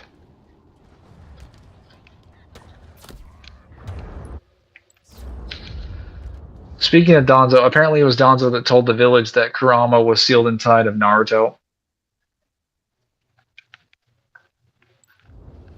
Wait, I was under the impression that it was just like... I was under the impression that Hiruzen told everyone that Naruto basically, it was decreed by him to not let anyone know about it, the Nine Tails, but he, like, essentially, Naruto was supposed to be a hero. Are you telling me that Danzo went in there and twisted that propaganda? That would not be out of character for him, but fuck Danzo. This whole place looks like it's dying. Like it's clinging to life somehow. Although I kind of forgot about this, but it is kind of silly to think that Obito is partially responsible for the deaths of both Naruto and Sasuke's parents. And neither one of them ever bring this up. After they both figured out. It was stated in one of the novels. Oh, it was stated in one of the novels. That's why I didn't hear about it. I was like, I definitely wouldn't have missed that. I actually forgot how many times Minato is brought up in part 1. He's mentioned so many times. They never say his name officially until part 2, before Jiraiya leaves to the Rain Village. But they show you pictures of him, and they mention the 4th Hokage constantly. They are constantly talking about the fourth Hokage. Like, the fourth Hokage this, the fourth Hokage that. It's like, yeah, I get it. You had a Hokage that came after the third Hokage, and his number was 4. Thank you. I didn't know that, but now I do. Get in there. Find this weapon. They also show you pictures of Kushina before Jiraiya goes to the Rain Village. So you actually do get to see Kushina before she's revealed for the first time, which is kind of nice. You even hear about her history, that she was the Nine-Tails Jinchuriki. You hear that the Sani knew about her, and they actually they not just liked her, they had a relationship with her. So they had, like... It's interesting how Kishimoto handles the knowledge of some characters and doesn't give it to others, because he constantly has to account for the continuity of certain characters knowing certain information but not others, which is, like, really nice. Oh, fuck.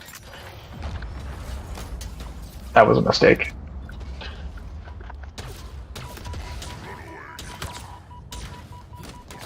Wow. Fuck. I remembered a race which created a solar system-type hyperbolic time chamber where they created hundreds, if not thousands, of ships in mere minutes. It took longer inside, obviously. Yeah, no. The foreigners could do that, because they can already create a Dyson sphere with another space inside the Dyson sphere that has a different flow of time. So they could definitely do that. I just don't think they've ever been in a position where they needed to, because they've always assumed time was on their side. But if they really wanted to skedaddle, they could be like, yeah, create like 1 billion Sentinels by tomorrow.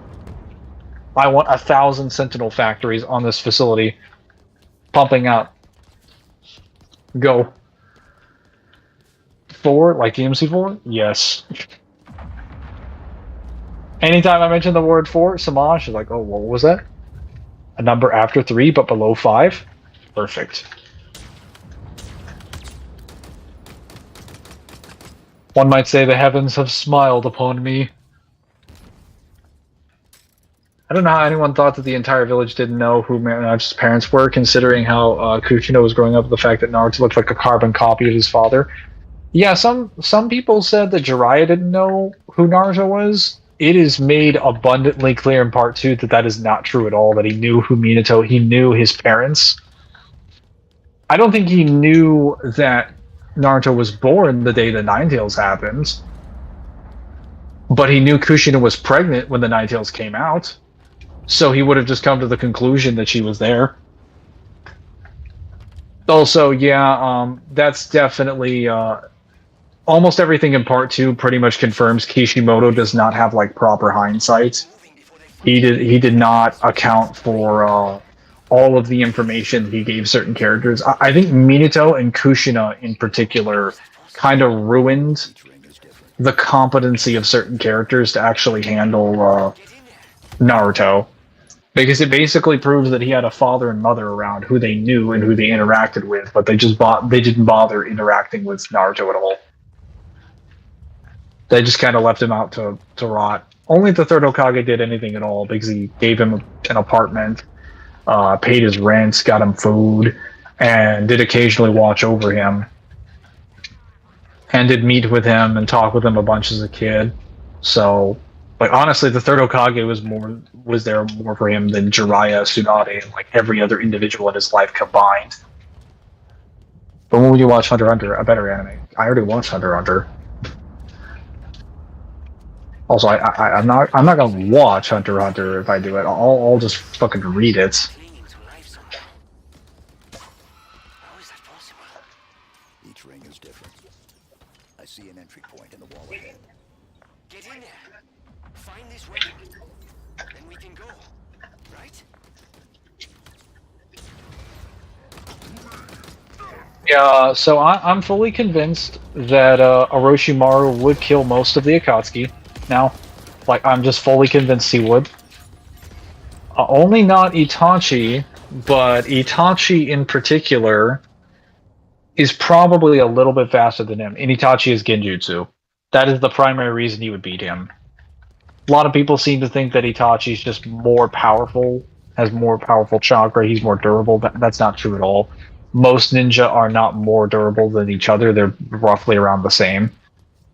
Only sages and like Sinju would be more durable, really. Like realistically speaking.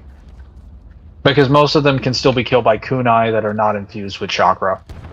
So I don't think it is the case that any of them are more durable or that they're outputting more power.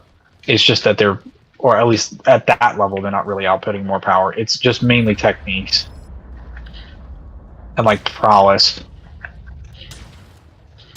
Also, the Sharingan being able to see the future, yeah, that's questionable. So I watched the fight with Naruto and Sasuke, or actually, well, I watched the fight with Naruto and Sasuke in the Final Valley many times. But I read the fight with it, and this is like my third or fourth time reading it because I actually have the official volume where he sees it. That is not what happens. So the Sharingan can read body movements and predict when they're going to happen, but it cannot read chakra or anything that extends from the body.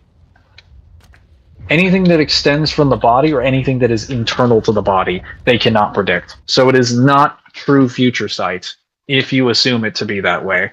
It has a massive limitation on its abilities. Because when Sasuke is able to see Naruto moving, as soon as Naruto starts chakra branching, he can't see him anymore. He openly admits he cannot see the chakra coming off of the cloak as like claws. This whole place looks like it's dying. Like it's clinging to life somehow. How is that possible? Each ring is different. I see an entry point in the wall ahead. Oh, I have no fucking ammo. What the hell? Itachi versus Orochimaru happened at the end of Sasuke. Itachi's fight when he's serious. Asiki Itachi, by the way, and basically blind. No, you misunderstand what I said. Orochimaru admits that Itachi is more powerful than him and can beat him, but that's in relation to Genjutsu. That has nothing to do with raw physical strength or chakra control or anything. That's just Genjutsu. Because the way that Orochimaru lost to him was because of Genjutsu. It had nothing to do with anything else. That was it. Which, realistically speaking, if Orochimaru wanted to come up with a counter to beat Itachi, he could have done so. For a guy that spends all of his time trying to master every single jutsu, you think he'd find a way to beat a guy that revolves on just using his eyes. That's one of the worst things about Orochimaru. Orochimaru is a fantastic character with so many skills, abilities. He's a great villain. And he manages, his greatest flaw is that his greatest goal has a very, very simple solution that is completely consistent with everything he believes, and he somehow doesn't take this simple solution and is like, you know what, it'd be more effective. It would be more effective for me to invade a major nation, kill their leader, kill multiple leaders of major nations, create a village to raise an army, and do all of this just to take his little brother's body instead of just coming up with a jutsu that could avoid the eyeballs. Like, what the fuck? Like, he didn't even know about the Susanoo. He didn't know about the Susanoo, and he didn't know Itachi had the Tatsuka blade and the Yadamir. He could have easily found ways around those. He could have easily found ways around those if he really wanted to, if he just learned it. But he's like, no, I'm just gonna go get Sasuke's body, which that wouldn't have even worked out. And Naruto looks like he's dead, so the village would have known Naruto was at least anyone. Kakashi and older. Well, Naruto with a chakra cloak was stabbed with a regular sword that had no chakra. The eyes also don't make you directly hit faster. They don't. That is something that people have come up with after reading machine translations from the from like various untranslated data books, but the official data books and the official manga don't state anything like that. They don't even apply it. It just allows you to react sooner. That just means that characters are normally fast enough to dodge those attacks. But the actual Sharingan doesn't make you stronger and faster. That's just not true. Now it makes your chakra like colder and I guess more dense. Like, so I guess if you want to take that interpretation, you now have information to support that chakra feeling like how is it that because Kari makes a statement that 5 Kage Summit Sasuke's chakra feels like his curse mode 2 states.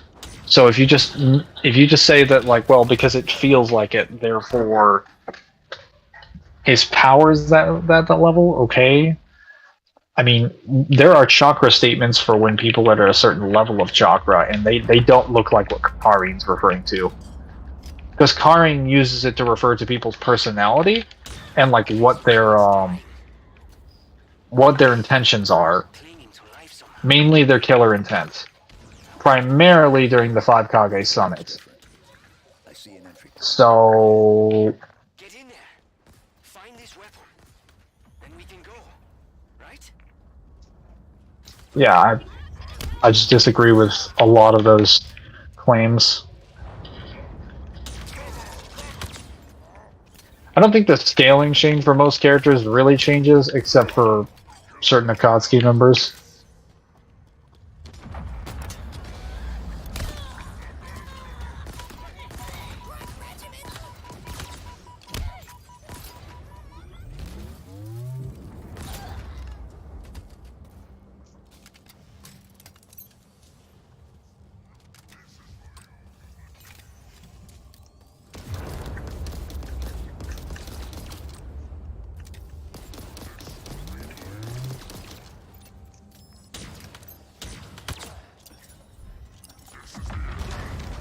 And you're done.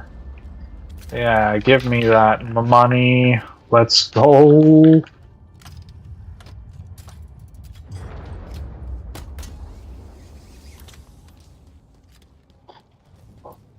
careful.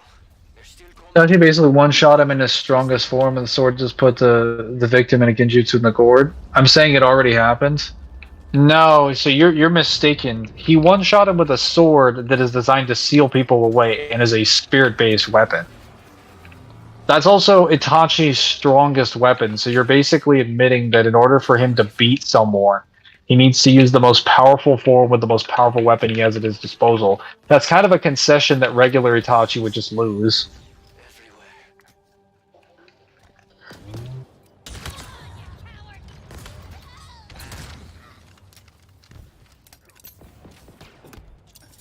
Like, what I'm saying in particular is that all Orochimaru would have to do is create a jutsu or learn a jutsu that just indirectly deals with people using visual prowess, like something that cuts off their field of vision, destroys the rest of their senses, obscures vision, or some other measure.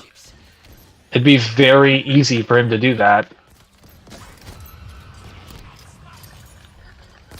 And he had plenty of time to do it as well. He had years and years to do it before he made his village thing. Like, just because he wanted to beat Itachi. Like, you know the entire reason he created the Sound Village? The entire reason he left the Akatsuki? The entire reason he did the Konoha invasion, killed multiple Kage, attacked the Leaf Village, and went after Sasuke was just to get Itachi's body.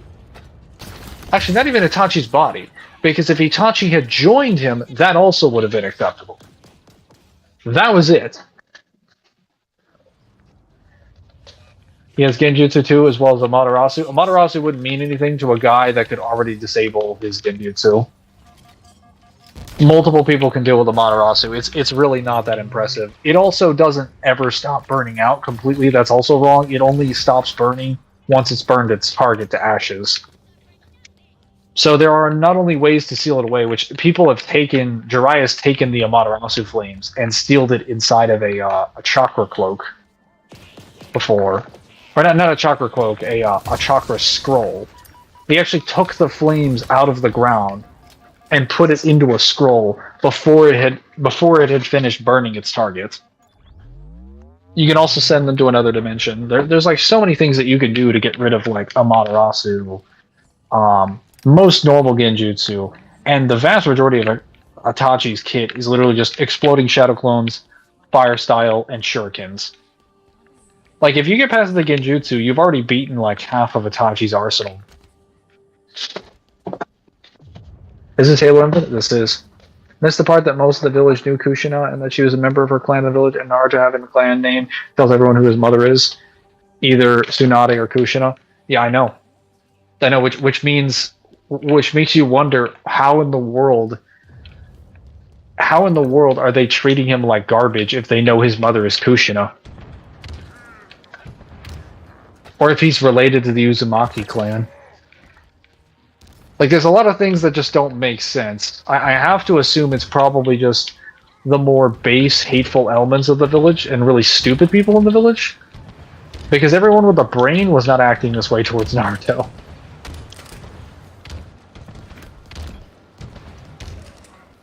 So many rockets.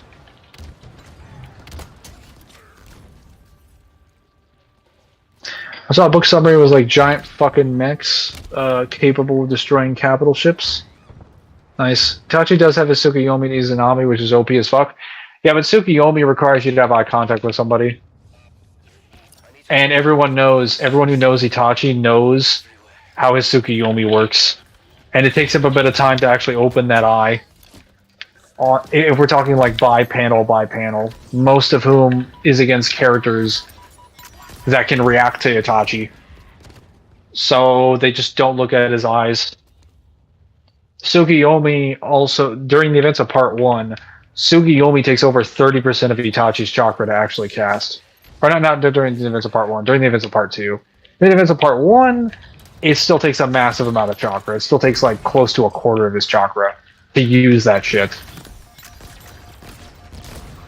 So, if he uses Tsukuyomi, he basically has to kill you with that usage, or has to put you in a position to be killed. Otherwise, he has to retreat.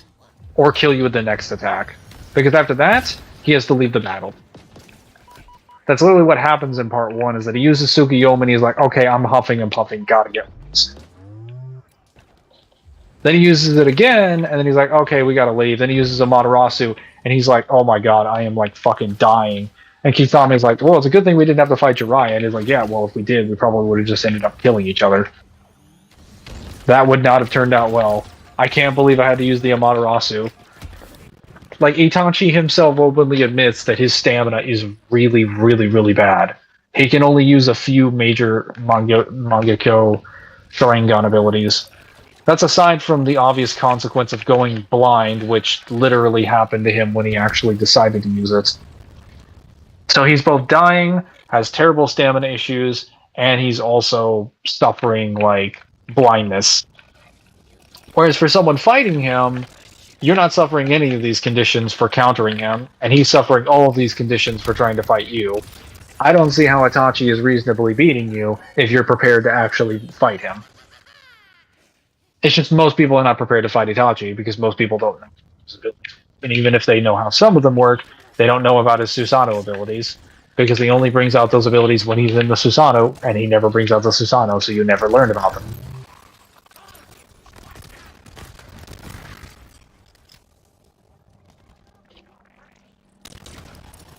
Like, it would be more impressive if you knew that Itachi was capable of something, and you were still convinced you couldn't beat him. But most people are aware of how broken Itachi's genjutsu is, and they're like, okay, whatever, so what? Let's just get like 4 ninja in there and just beat him. Like, you understand, they sent Naruto, Sakura, and Shio and Kakashi after Itachi. They didn't know it was a clone. They thought they were fighting the actual Itachi. They were prepared to square up against the guy, despite knowing all the bullshit he could do. He's not that crazy. As Itachi puts it himself, pretty much every jutsu has a weakness. Every jutsu can be countered. All of it's just tactics, guys. It's not like a giant stats calculation thing where you walk into a room and it's like, oh, well, you're an Akatsuki member. I guess I just lose by default because you're stronger than me. That's not how that works. It's mostly on tactics. That's why I brought up the guidebook statements about the Biju. Like, Jinchuriki consistently have better AP feats than the Akatsuki do. That statement is primarily referring to skill. It's primarily referring to tactics. Also, because they literally say when 2 Akatsuki members are combined, even the power a Jinchuriki can't stand up to them, and then gives examples of the things that they can do tactically. It's not referring to them flicking their fingers and being like, oh, well, I couldn't fight you, but now that my partner showed up, one tail's more like fodder tails, and then they fucking snap your head across the final valley like that. That's not what's working. That's not how that works. Also, hello, Kyle. I don't know.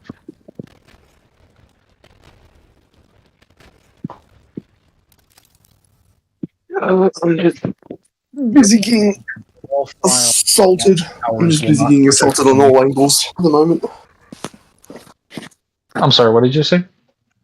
I'm busy getting assaulted on all angles at the moment. My dog's trying to crawl on my chest, and an infamous man won't leave me the fuck alone because he thinks he's correct. Well, first, solution for your dog. Pick up the dog and chuck him across the room. No, he's not a tail base. I'm not the Akatsuki. No. See, that's not how the Akatsuki do it. The Akatsuki would suck first.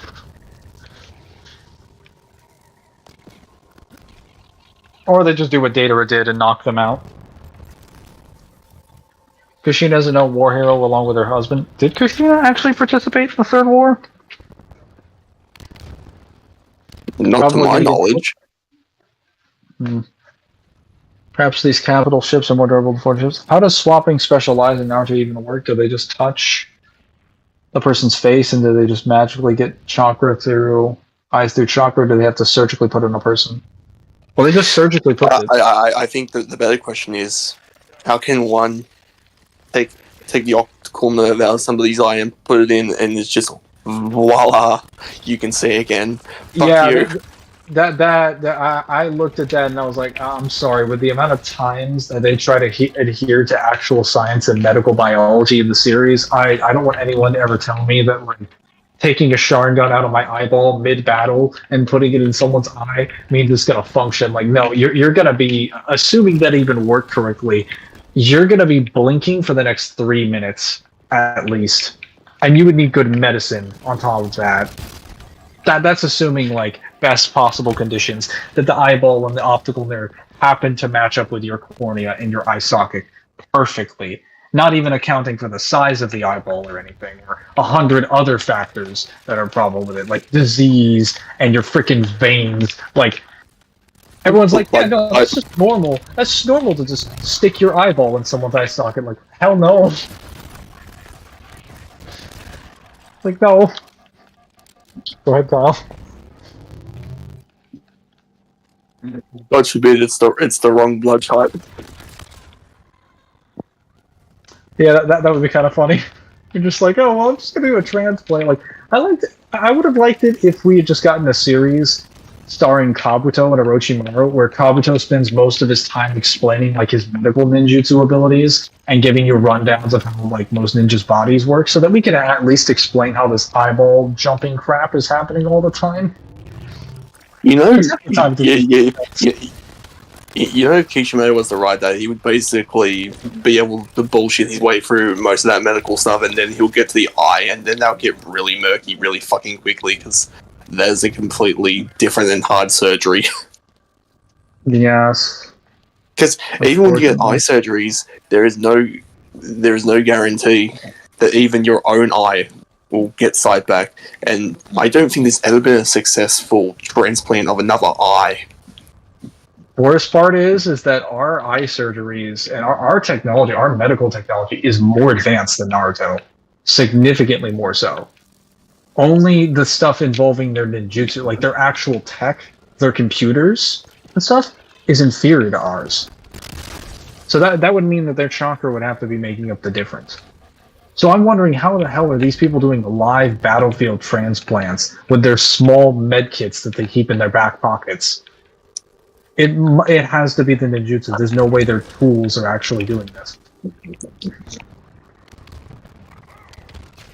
Oh, I died. Fucking. I recently listened to a Doctor Who story where the guy sounded exactly like the guy who asked Geralt questions while Geralt is getting shaved. Probably the same voice actor. They mentioned that she does during the Minato one-shot, that she apparently fought other tail beasts before. It's why Minato came up with a Rasengan so he could have something with the tail beast to fight them.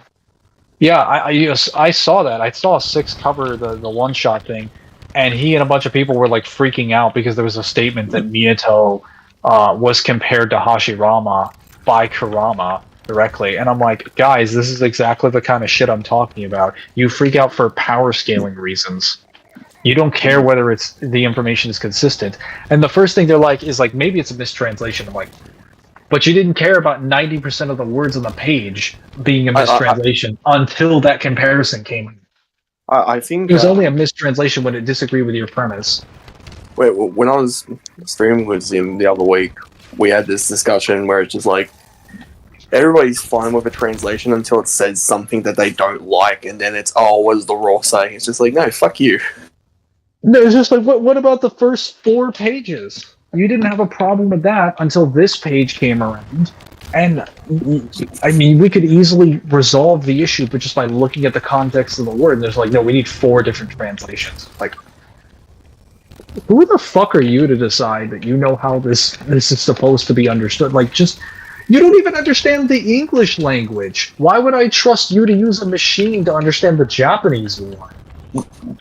Well, no, like, this is what I don't like as well, is when it's just like, oh, my friend translated it, and it's much more accurate. It's just like, your friend who does it for power scaling, yeah, fuck off. I'm not going to take the word of somebody who's translating for power scaling reasons, because the Japanese language can be interpreted differently whether or not you put it with a sentence or you try and take individual kanjis himself and then try and make a sentence. So the example that I was giving is that they were disagreeing on how powerful would be used in a context, and I'm like, powerful can refer to the ability to change things. It can refer to sometimes skills, especially in the context of Naruto. That's horrible. Because do you know how many times in part 1 they asked you to define what a shinobi is in different contexts? They do it like 10 times. There are people like Orochimaru who's like, it's based on your jutsu. It's based on this. Naruto's like, oh, it's based on your gut. And it's like, no, it's based on your commitment. No, it's based on your skill. Like, they define what a shinobi is and what a powerful shinobi is like 15 different ways. So if Kurama is saying like, yeah, I mean, you weren't like you'd be as powerful as Hashirama, it's like, even that doesn't even mean power in terms of actual power outputs. Because there's 10 different interpretations you could come up with how many times it's defined throughout the series. Bro, that Master Chief ragdoll, yeah, I've been getting ragdolled every single day. So apparently Kushina was a heavy hitter during the second and third war since she was able to fight other tail beasts. Wouldn't she have been a child at that point, though?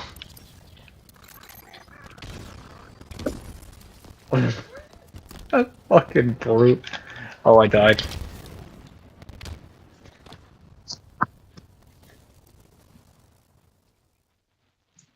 You missed a large part of what I was nagging about on Naruto before you got here.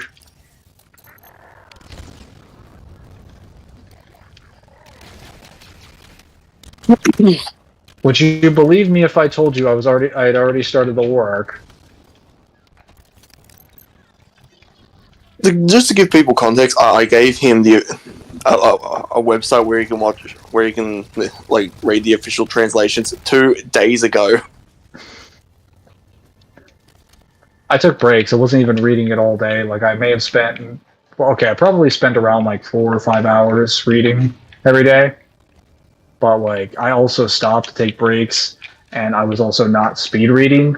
I was reading like. You could probably catch up. If we gave you a week, you could probably catch up to One Piece. I'll just wait till One Piece is done. One Piece is almost finished at this point. Like, I'll just wait anyway. Why don't you go through Fist of the North Star? Because from what Zin tells me, it's not finished being translated, and it is getting translations, though it is taking a while.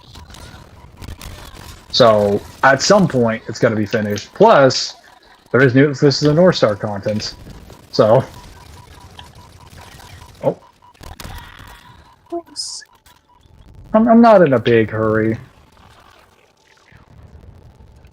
Besides, I'm pretty sure if I go through Fist of the North Star, I'm not going to have... gonna probably enjoy the fights a lot more than I enjoyed them in Naruto. Just due to how many times they don't have to like clarify certain parts of their magic system.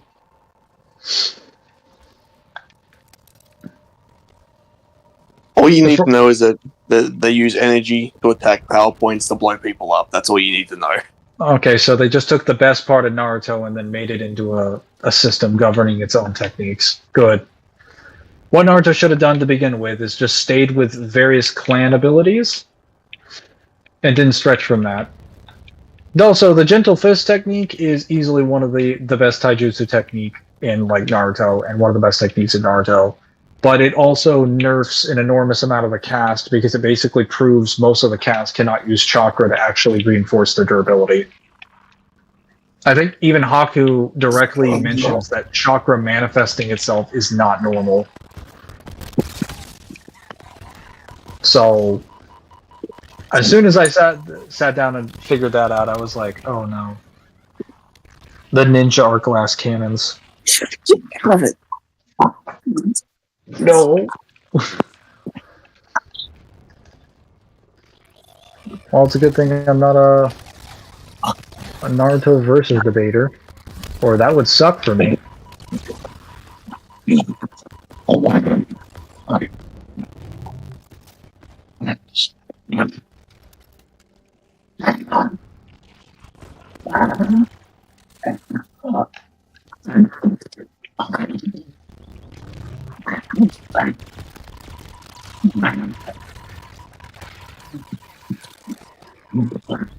Oh.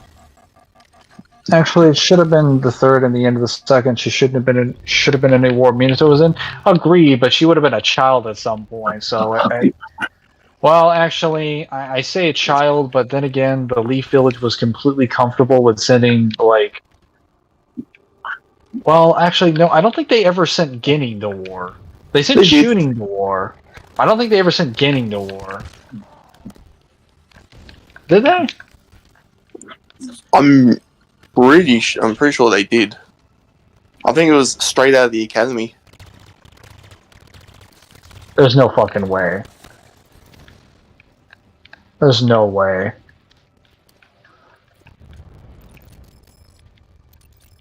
Actually, how old are they when they graduate from the academy? Like 8 years old? Normally, anywhere between like 8, maybe 12. Well, I say that because Naruto's not a normal age to graduate from the academy. Because he was in the academy for like 3 or 4 more years than a regular person, because he failed the exam so many times. Which actually now, that begs the question that part 2 definitely retconned or changed or caused some inconsistency with the curriculum, because it established that Naruto, Sasuke was literally just born or released from the hospital a few days before Naruto does, and I'm like, okay, that explains how they're going to be in the same class. And even Kushina says this, but then I'm like, wait a minute, doesn't Naruto flunk his class like for 3 years straight? Isn't he literally like behind? But like, he still became. Well, I mean, I guess Sasuke became a ninja sooner, but he still ended up in the same class. I'm so confused. Needlers on Halo are like the syringe guns in TF2, where they look useless at first, but they're actually quite decent. Yeah, they're harder on Legendary, because Legendary in this game has Tilt and Tough Luck built into the shields. Oh. The Needlers are very deadly, it's just... Oh.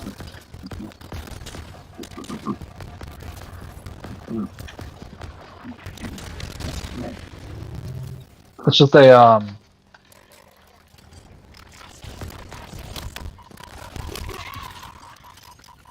What killed me? Needlers are deadly, they just don't do as well on shields in this game. I think they nerfed them after 5. They nerfed them back to reach Needler level. I thought they were good and I was wrong.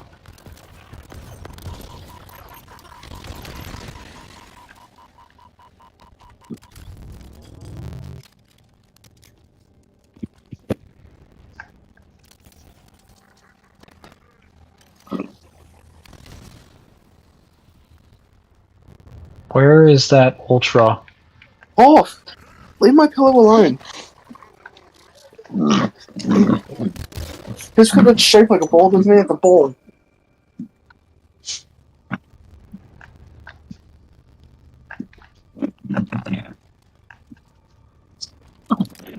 What are you trying to Dog mauling your foot. Did you finish Halo 5 Guardians? I did. He's a mischievous little shit. It was pretty reasonable in terms of its difficulty. I definitely say it'd be mid-tier because there were points where I was definitely being stalemated for a while, at least in the later portions of the campaign. The campaign got progressively more difficult over time. They did not jump back and forth like every other campaign. Every other campaign that I've played for Halo thus far has been really inconsistent about its difficulty on the highest difficulty. Except for Fives. Fives was like, it's going to start easy, and then it's going to get progressively more difficult. Every other campaign was like, yeah, your hardest level is second or third level, and then it gets easier from there, and then will be hard, and then easy again. That doesn't make sense at all.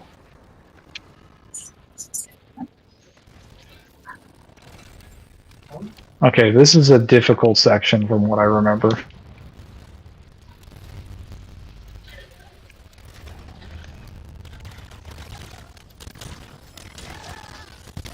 That exploded. Jeremy says hi to your puppy.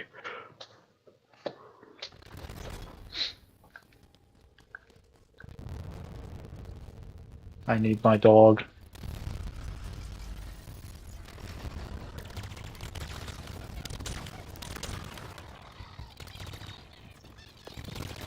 Oh.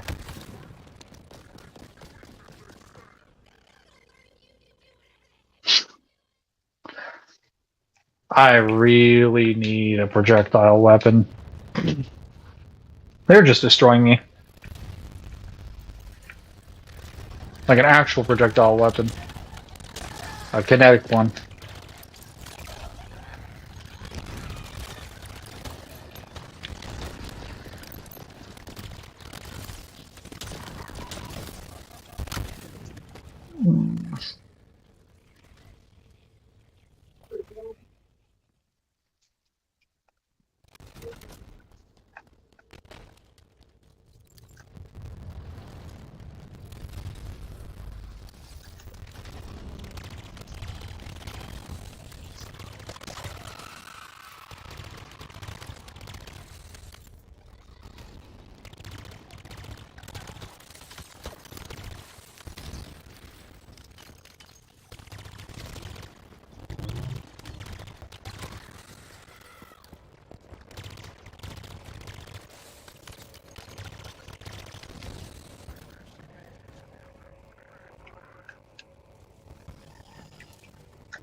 Hmm.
Okay.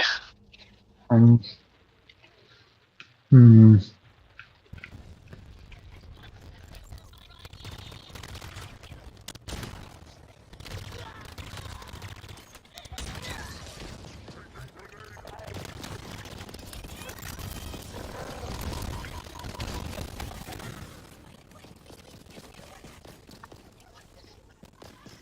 Guess I'm gonna have to perfectly grenade throw on these enemies.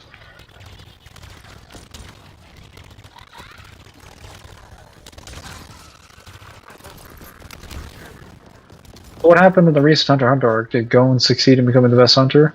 What's going to happen in the next Hunter x Hunter arc? That is not a question for me. That is a question for Samaj. He is a Hunter x Hunter person.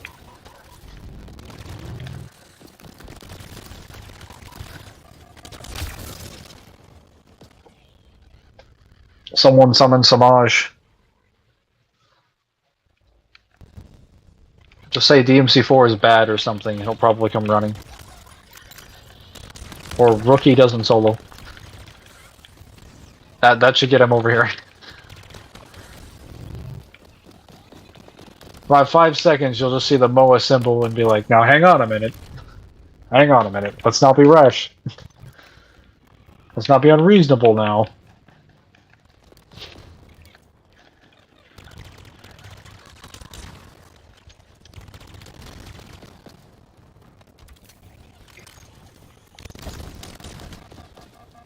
Oh, I was gonna say, Rock and Alice, I was gonna mention something about Kakazu's rock form. Something that people didn't mention about it is that Kakazu can't move when he's doing it, or at least his mobility is drastically reduced when he's doing the rock hardened form to make himself more durable. So he has to give up speed to do that. And most of the time he's actually tanking projectiles, he's even using the rock form directly, or he's being actually every single time he tanks projectiles, according to the Kakashi fight, he uses the rock form. So he doesn't even use his actual durability most times. That's why he's avoiding them so much during the Kakashi fight, is because he lost the rock.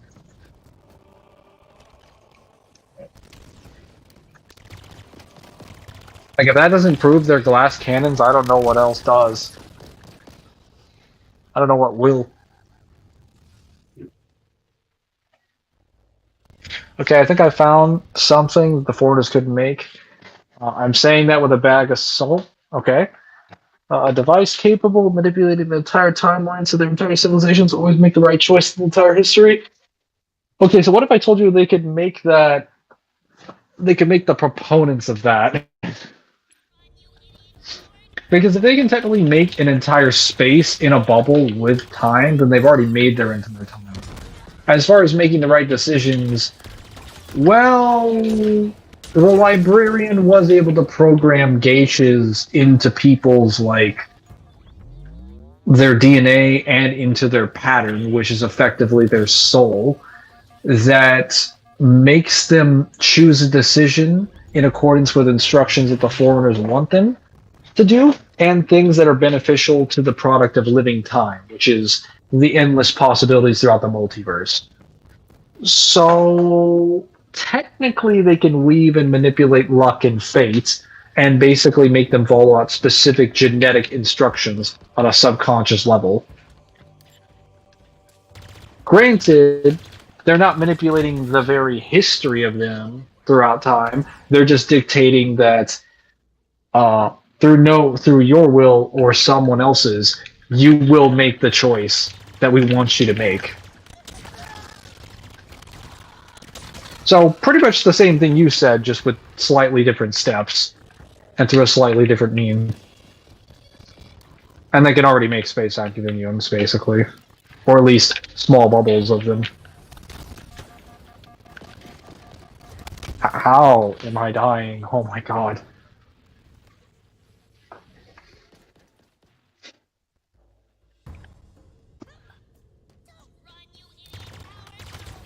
Oh, Kyle, I was gonna say, I read that, since I got to the beginning of the war, I read that scene where Kabuto threatens Obito with the Akatsuki, and I don't believe at all that Obito never makes the claim that he can take all of them on. I don't know where people got that idea from. He just specifically, Obito doesn't even summon them, what is it? Kabuto doesn't even summon them to fight Obito. He's trying to negotiate with them.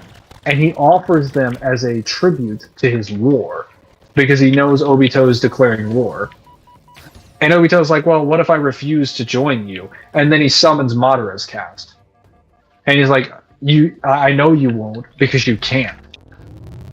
And that's alluding to the fact that he knows Obito is not Madara, because he literally has Madara Uchiha's corpse in that casket.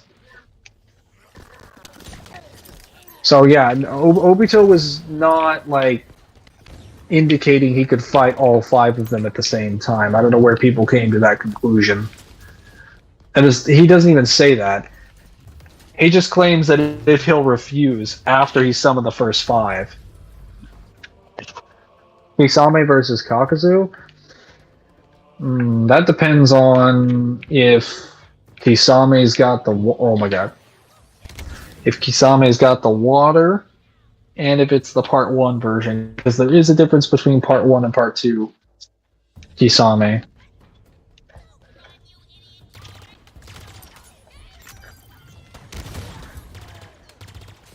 Though, after seeing the Guy fight with Kisame, I'm fully convinced Kisame doesn't scale to any gate version of Guy. Because he doesn't even fight 6 gate Guy. That's not even what happens. Guy is trying to destroy the 1,000 sharks that he has in the water, and he's attacking them instead of Kisame, and Kisame just goes underwater. Kisame never actually reacts to anything he does, or fights him directly. And Kakashi, Guy's also trying to take him alive. So it's kind of difficult to say where he scales, except that he's below B. But I don't think Kakuzu scales to B either. So I'm kind of like... I mean, I guess they'd be in a similar range, since Guy and Kakashi, who both fought Kisame and Kakuzu, are relative to one another. But I think Kakuzu does a better jutsu. Well, actually, it depends on if... I guess it depends on if Kisame's in the water, in a water-based area, and if he keeps spamming Shark Bomb jutsus, or Super Shark Bomb jutsus. Because if he does, I mean, he should be able to beat Kakuzu, through just the amount of chakra and stamina that he has. You're dying because you're among us? Oh.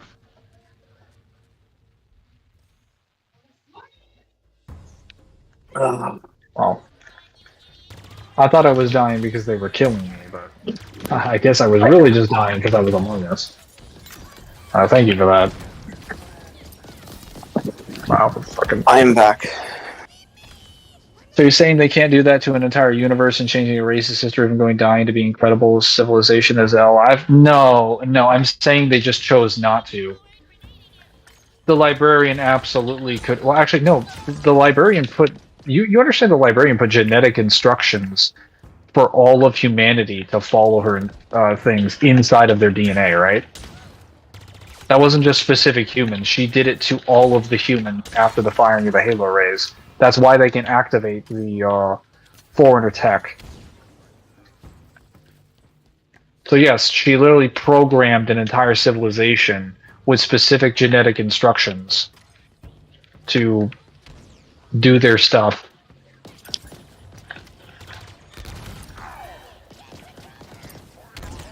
Would you like me to sprinkle some wisdom? On what? Just life. It's really good advice. Sure. What's your fortune cookie of advice you got for me? Don't get old. Don't get old? Don't get old, and see if you can steal someone else's back. Well, I was already following that advice, but it is always good to have a reminder. That's always very useful. I think Kisame can win versus Kakuzu. What do you think, Kyle? Kyle, go. I've actually never analyzed that fight. Well, were you here when I was talking about the things that I mentioned about Kakuzu? Or no? No, I was getting a coffee and giving my dog his tablet. Yes. I need to talk to my doggy. Or give him a belly rub. Later. I was saying that every time that Kakuzu tanks something in the manga, he's actually doing it with the rock jutsu. The diamond skin jutsu, isn't it? Well, I think it's called different things depending on if it's the anime. It's like the rock hardening, or maybe it's just the data book that calls it. Because I don't think the manga ever names it. I don't think he ever names it. It doesn't have a name in the anime. He just says that he skin hardens. Skin hardening jutsu.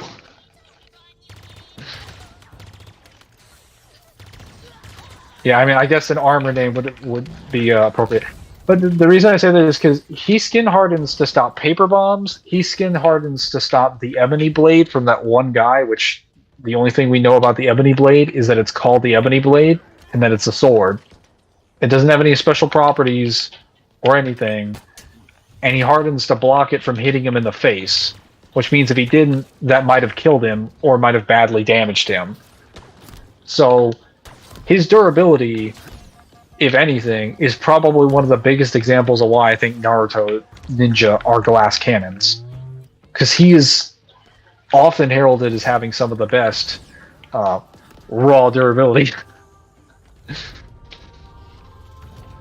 For any of you, for context, I'm quoting Parrot, because that was actually something that he argued for why Kakuzu would beat Pain, is that he had good raw durability. Which, yeah, looking back and reading the manga, that Well, actually, everything about the Akatsuki scaling is so disingenuous. They don't scale at all. Well, actually, now you've read up to the war, I want to get your opinion on this. Would you agree that if Jiraiya knew Pain's secret, that he would have, he basically would have won, or at least not have been like killed? He was already winning. Why are we having this discussion? He was already winning. He says he's going to be killed because he doesn't understand what's going on. I'm glad you agree, because I remember I had to sit there and debate with Zim, and I basically told him, like, I think he was doing it as a joke, but it's just like, dude, in the anime, in the manga, it's more explicit. He literally, I think he's getting out of Sage Jutsu, and then he gets like blindsided. So people say he kills. No, so he's in Sage Jutsu. It's an inconsistency in the manga. Kishimoto has his arm ripped off while he's in Sage mode, and when you learn about what Sage mode is later, it's a massive contradiction to how Sage mode operates. That Jiraiya is not able to sense the Asura path because the Asura path is just behind him, meaning he went across the entire room, and Jiraiya didn't know he was there. Oh, it's kind of worse because he had both Mum and Pa with him as well. Yeah, there's no technique or any jutsu that's used, and when it comes to most stealth attacks, I think even when Kakuzu is stealth attacked by Kakashi, Kakuzu even mentions that he couldn't sense Kakashi's presence. Like, there's usually mentions of when a person is stealthing. That is the only instance in the manga I've ever seen where someone gets stealth, and there's no evidence of what caused that. And this is in a circumstance with an ability that is known to increase danger perception and awareness. So yeah, that is just a massive contradiction to how Sage Mode operates. He was literally just killed for the plot. And that's without mentioning that after his arm takes off, did you know that he kills another Path of Pain after he loses his arm? He kills several of them, because then he killed one of them by literally kicking him in the face. Yes, but he was, after he lost his arm, he was going to drag all 6 of them in there and kill all of them with one arm. He was going to kill all of them. He just failed to grab all of them in there. So that just means Jiraiya's kit in particular is perfect for handling the pains, which is funny because he didn't have any intel at all. I mean, to be fair, he I don't think he ever claims his arsenal is good for infiltration, but my goodness, now I understand why he's able to gather intel all the time, because it was something that really annoyed me reading the manga. Jiraiya constantly mentions how he has sources that are giving him information about the Akatsuki. He's like, well, my sources have told me that Orochimaru's dead. I'm like, who are these fucking sources that you keep mentioning? Because he mentions them 10 times. And then he goes to the rain village. I'm like, oh, your sources. Do you mean you just went inside of a toad and snuck into a village? Or was it actually someone else? I think when he says my source is doing that, I think he literally means he went into the village. under disguise. That weapon isn't gonna find itself. Because he also, when he goes into the rain village, he makes a makeshift restaurant inside like a transformed toad and impersonates a restaurant owner in order to interrogate two rain village ninja. They don't even know what's happening until he releases his transformation jutsu, which I don't even know why he did that. He basically had them under his cover. Also, he threatened to turn them into Doesn't it also show that he has what's it called? Is it transconfiguration? Because he turns one of them into a toad. transmutation. Yeah. Transmutation. Okay, but that's different from actually changing what already made history. I guess, but like I could probably find a device or something that could allow them to revert time. So it's not a common fight. Yes, when you get the ivory blade, you can dual wield to unlock guard fly. Oh yeah. I should have known that. I should have known that in those manga panels when Kakuzu was retreating with the first battle, there was actually a Konoha ninja in the background just guard flying through the air. I should have seen it. I wasn't paying attention clearly.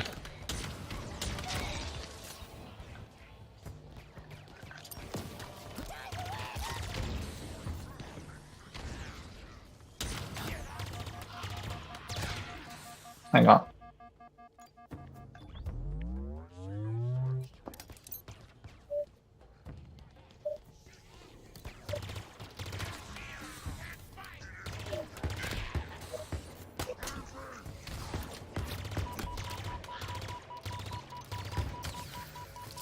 Got him.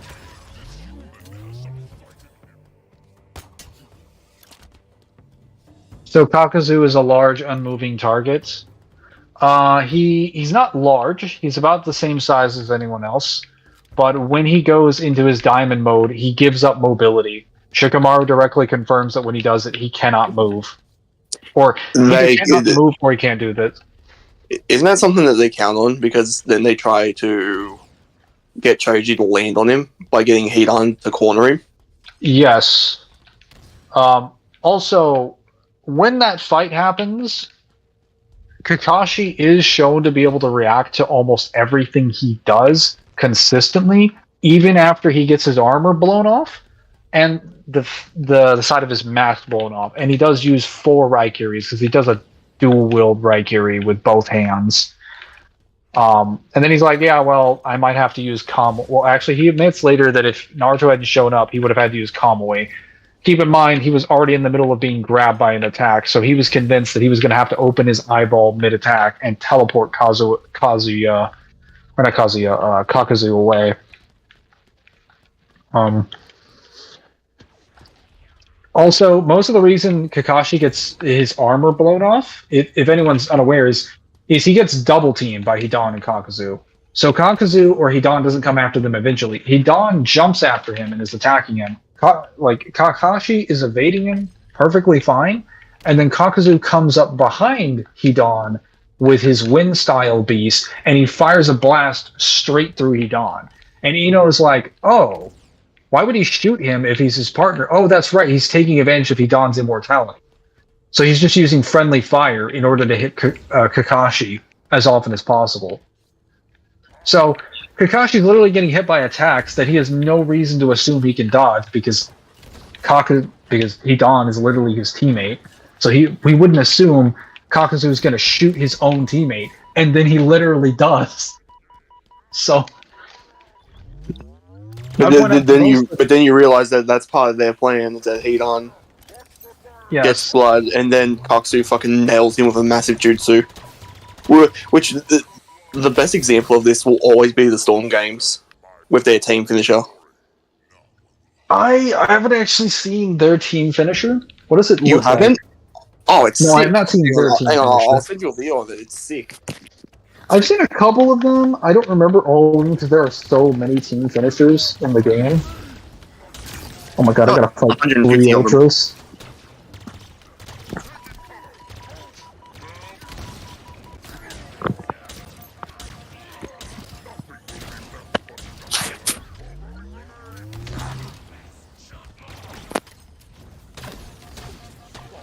Fucking jackal. How far can Yujiro get in Naruto? I'm not a Baki guy. Can't answer that. I'll answer that. There you go. It goes for like 30 seconds.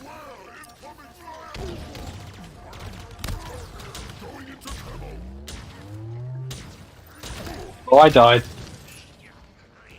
Did you pray today? I did not pray today. That's why I died. There was no God to save me. I never liked Planetary Naruto at noon, for sure.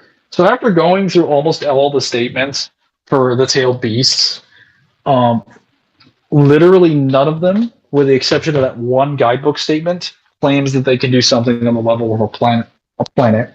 Which I was like, okay, that's fine, because maybe Pain doesn't know all the information, but Pain directly states that when he gets all them together to make a BG weapon, that it's going to be able to blow up any nation in an instant. And I'm like, okay, but that's not a planet. It's also not a moon. It's not even a continent. When you get the opportunity, watch the 30-second clip. Forerunners are crazy. And you gotta say they can create a machine which can bypass paradoxes. They probably could.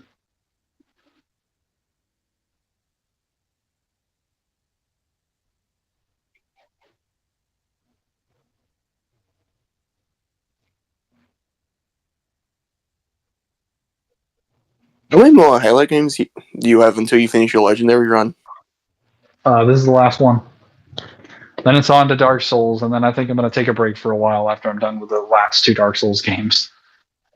And take a break for like a few weeks of streaming. Or maybe like 1 week, and then I'll just go back to doing random games. So, give the restaurant, bro. Give me just a moment.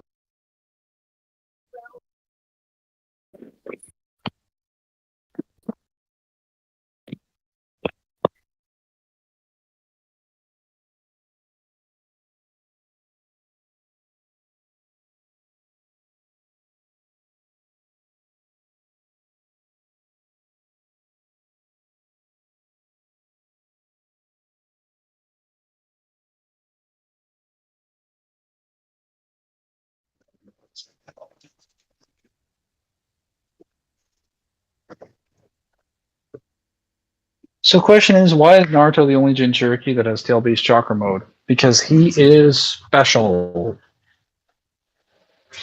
The answer is I don't know. Because fuck you. Well, so in the case of what he says specifically that this is what it looks like, at least in the anime, that the chakra mode is what it looks like when he controls the Nine Tails chakra. Whereas everyone else doesn't really manifest chakra around their body. Like, they're still all controlling it. Well, okay, they're not all controlling it effectively. There's actually only a few perfect Jinchuriki that are ever listed. Only Madara. There's only 4 people that are ever listed or known to have like perfect Jinchuriki abilities. Yagura, B, and then Hashirama and Madara stated to be capable of controlling it. So there are only 2 perfect Jinchuriki before. Well, isn't it also Yugito? Naruto.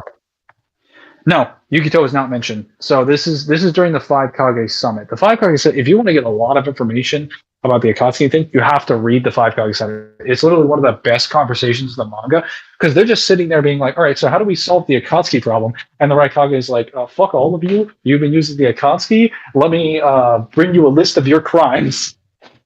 You're all worthless. And then one of them starts listing off some of the information about the perfect Jinchurikis and or people who can control the tail beasts. And they give up Madara and Hashirama as an example. It's like a 4-picture panel. And then they use Yagura, the 4th Mizukage, the previous owner of the 3rd Tails, and then obviously B of the Cloud Village, the 8th Tails Jinchuriki.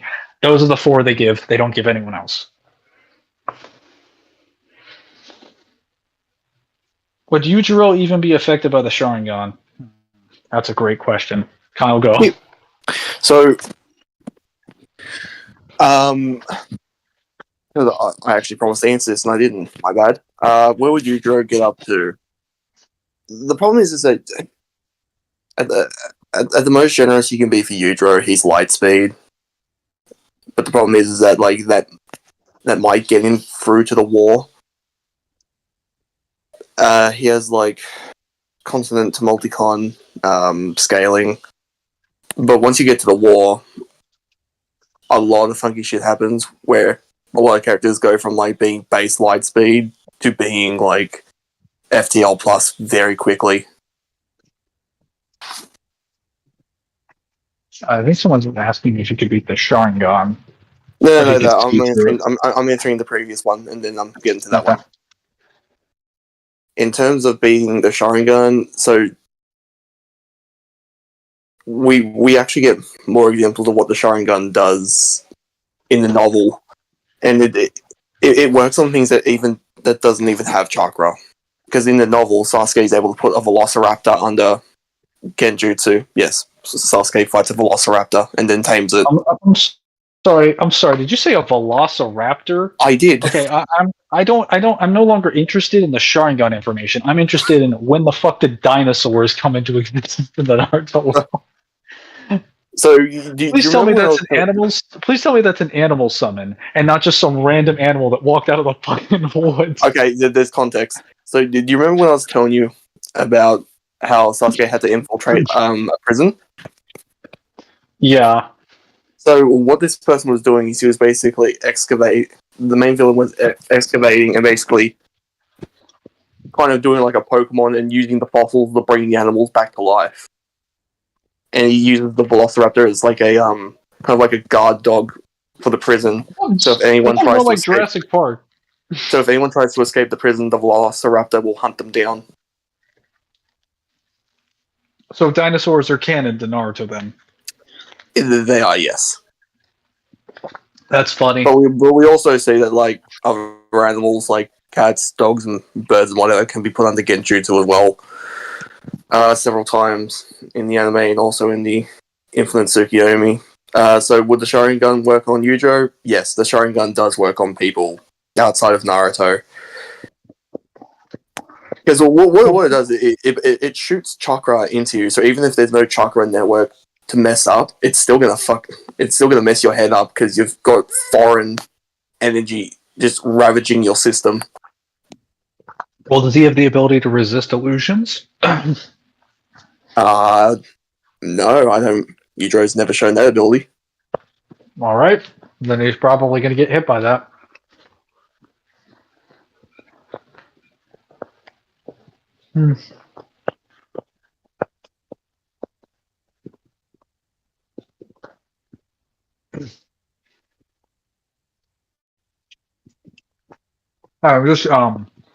Isn't something. Oh, something I just mentioned.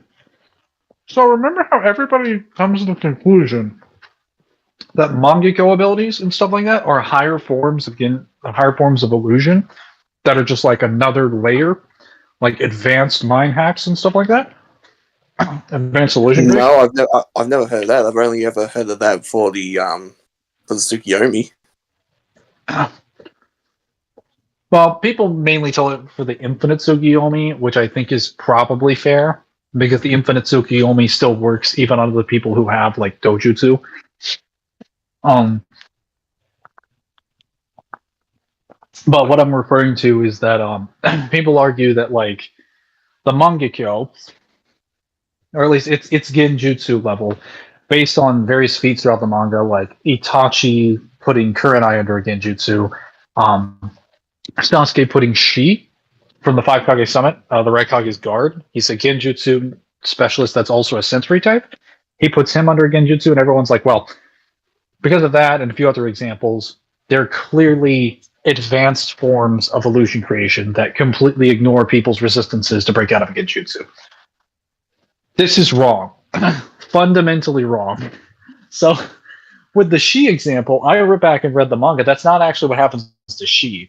So what happens to Shi is that Shi gets distracted by Jugo purposefully because Sasuke basically orders him over there to distract Shi so that he can put him under a Genjutsu. So she does not have enough time to concentrate chakra or weave signs to break out of the Susanoo thing, which she could have done. That's something that people won't tell you because they haven't read the manga or they just omitted it. He could have broken out of it, or he could have at least resisted it. Jugo distracted him and threw off his focus, which is important because he's a sensory unit. Like, he needs to be paying attention to everything that's happening. If you throw off his focus, that directly affects how he's dispersing his chakra, which is what Sasuke did because he had Jugo go flying past him like a literal rocket, because Jugo can shoot rocket jets out of his literal fucking arm. And of course, she had to, avoid that because he was also being attacked by him and Suigetsu at the same time. As for the Kurenai one, Kurenai's genjutsu did not get overpowered by a stronger genjutsu. Itachi didn't even cast a genjutsu on her. He just deflected her own genjutsu back at her. Yeah, I know. Yeah, I know that one because it's a technique in the guidebook. Yeah, so everyone told me that it's like, oh, well, I mean, he put a genjutsu specialist under genjutsu. That should show you how skilled he is. It's like, no, he fucking didn't. He just reflected her own genjutsu back at her. What? Like, bro. I mean, to be fair, that is a pretty busted ability if you're to go up against another person on your level. Oh yeah, no, that's great. No one ever mentions how he has that ability. That would have been great to know. But see, that's important because that means that his genjutsu is not better than other genjutsu in terms of being higher forms of it. It's just the same level of genjutsu. It's just being used differently. Would the Didact be affected by the Sharingan? Not in the slightest.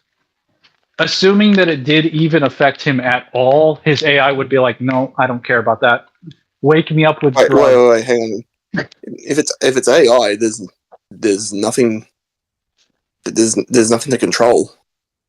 No. You misunderstand. So every Forerunner in Scylla, every Forerunner armor has an Ancilla in their armor, and their armor individually has the ability to completely ignore any forms of illusions or anything that affects their mind or whatnot. And even assuming something did affect their mind, they can pump drugs in your system, and the Ancilla can snap you out of it. Oh, so it's just like what the Tail Beast do? Yeah, but more broken because it's a digital construct that can access your armor and is not affected by any forms of perception manipulation. Not to mention, the Didact is more than fast enough to react to a lot of the characters in Naruto. And his armor also adapts to everything that he sees within moments. Assuming it actually hits his armor, of course. The Didact would be a menace. I thought Yujiro is FTL. Apparently, Yujiro is not fast enough into FTL, according to Kyle. So the statement is that Baki has a self-admitted statement that he can punch at the speed of light. Again, this depends on how much you want to take self-admitted stuff into account, but going on the highest interpretation, this would mean that being able to dodge Baki's punch or keep up with Baki would just make him light speed.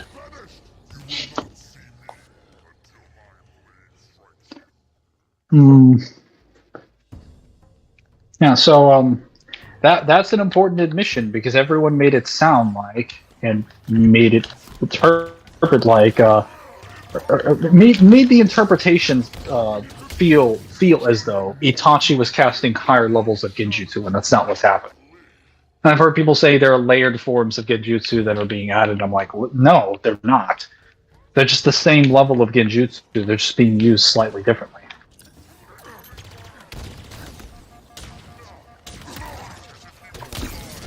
Oh, did you know that in the manga? Well, actually, everything is shorter in the manga, but everything's way less impressive in the manga. So, don't read the manga if you don't want to be disappointed in power scaling. Because the manga is absolutely going to destroy your interpretation. I know. I've made the anime manga accurate. If you made the anime manga accurate, you would have to cut down even more. The pain fight is very short. It'd be even shorter because there is no 8 tails. Did you know that? What do you mean? Naruto never brings out the 8 tails. He only brings out 6 tails. Oh yeah, I know. So it basically, what people need to understand is that like, as soon as Naruto turns into the 6 tails, Pain instantly goes for the Chibaku Tensei, like planetary devastation straight away. Well, so no, he doesn't. He avoids a couple hits. He goes for Shinra Tensei for a while, and then after a few interactions, he's like, "Fuck this! I'm leaving. I gotta bring Tendo closer to me so I can do Chibaku Tensei."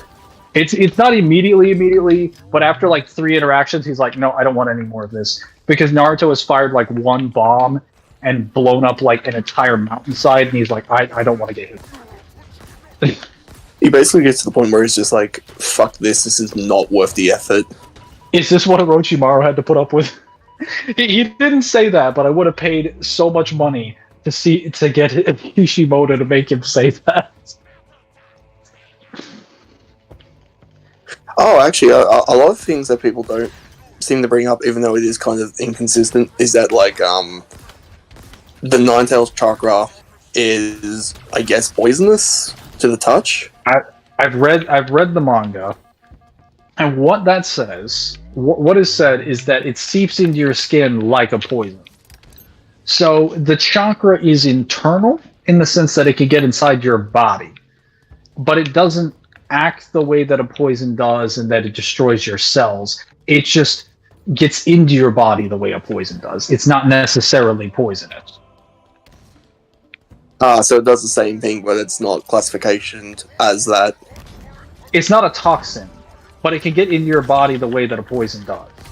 So it would be as, I would say, maybe, what's the term? It would be as unnoticed as a poison would be. As subtle as a poison could be. Probably more subtle, because you would just assume you're getting hit with an energy attack. You wouldn't assume, oh my god, I have like scarring and stuff on my body. Though there is some, well, actually, I don't know how much of this would affect like the Nine Tails ability normally, but like when Naruto's fighting him in his mind when he's trying to take control of the Nine Tails, right before the war arc begins. When the Nine Tails gives him his chakra, or tries to take over his chakra with his own, you see images of Naruto's like hatred and his strong, aggressive emotions being poured into his body and all of his memories. So I think to some degree, the Nine Tails chakra is capable of influencing like your empathy, or not your emotions. It is capable of influencing rage and giving you rage, and using it to mess up your perception. So it does have some ability that I didn't know about, which is nice. Where is Pulse? Aha.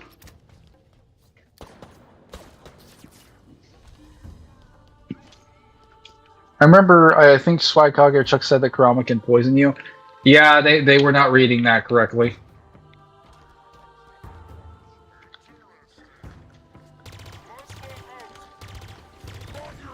Fucking leave him alone. What did he do to you? No, not you. I'm fucking talking to the game.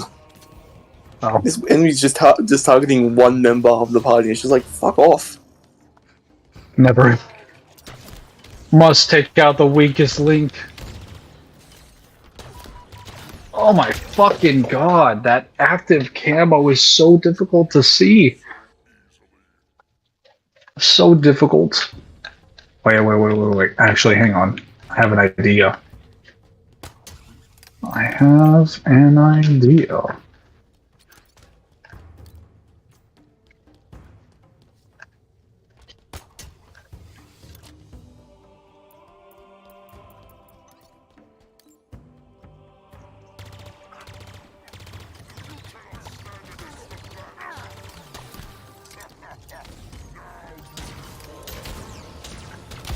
That was trash. That was trash. I died. You're an idea. Got him. Are you saying I don't have weight? to any of my positions. Because I'm just an idea. Horrible.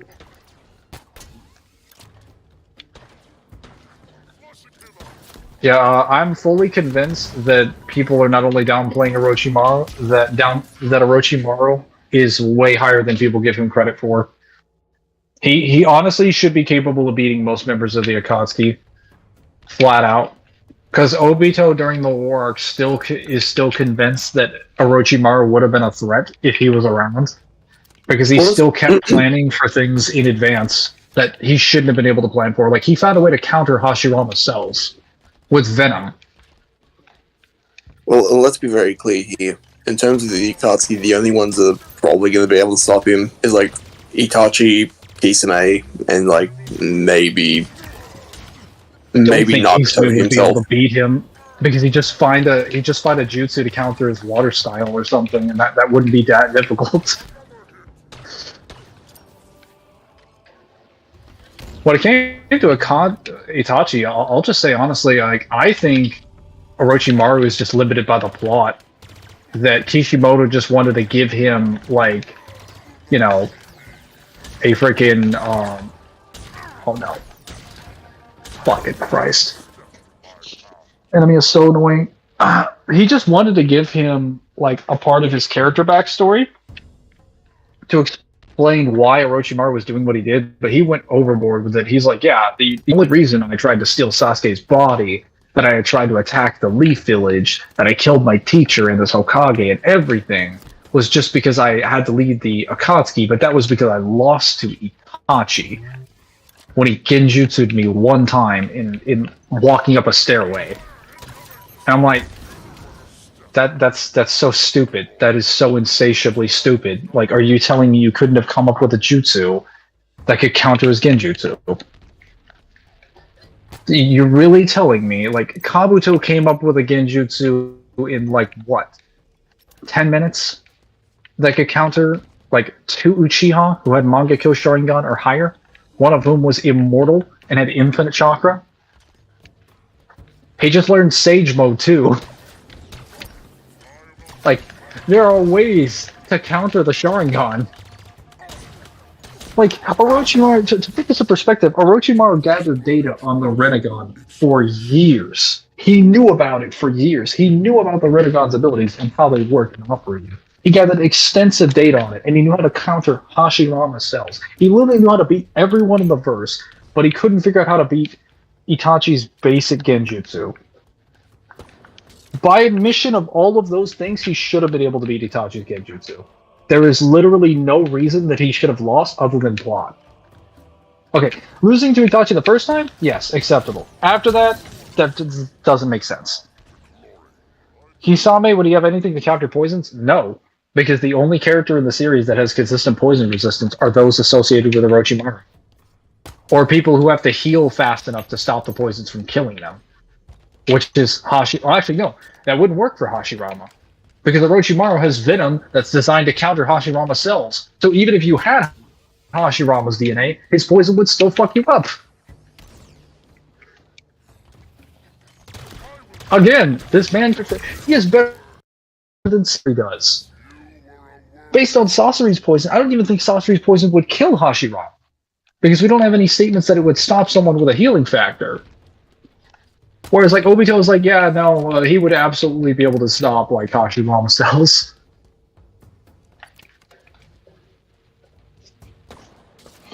Hell, Guy came up with a whole way to fight against the Sharingan. Yeah, it's just called looking at their feet. Because you can figure out how that works, and you can look at their hand-waving signs and stuff like that. Like, there's so many ways you can handle it. There's so many jutsu that can get around it.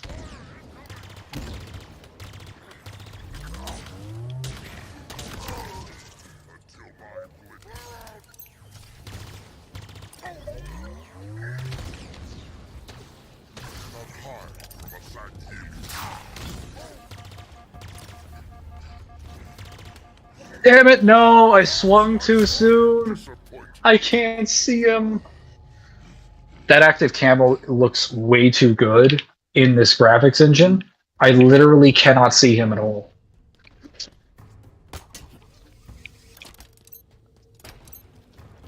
This is nonsense.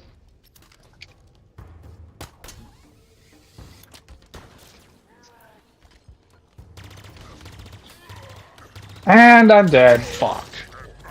Well, I knew this area was gonna stop me for a while, so...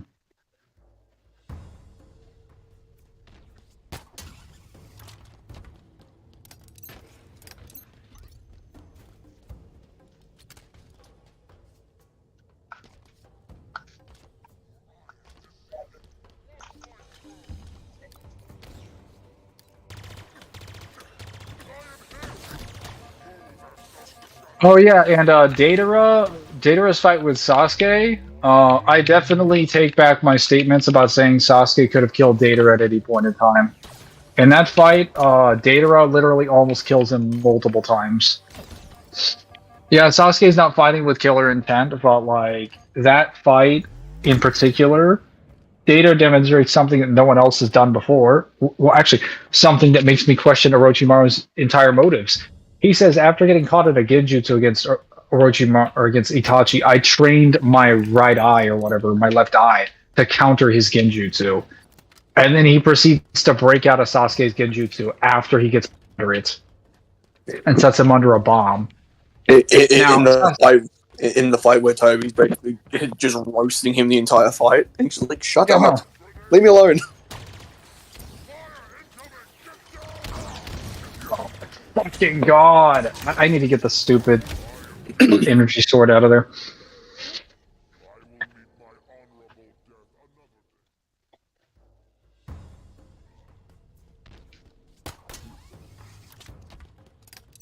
Yes. Perfect.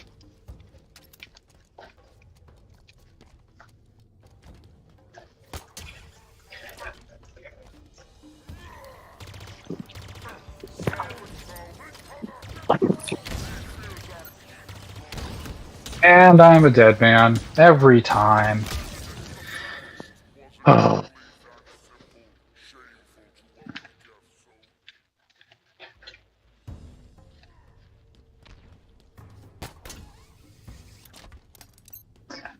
I must have been remembering the Danzo fight differently because I was under the impression that Danzo thought Itachi was like a traitor for some reason.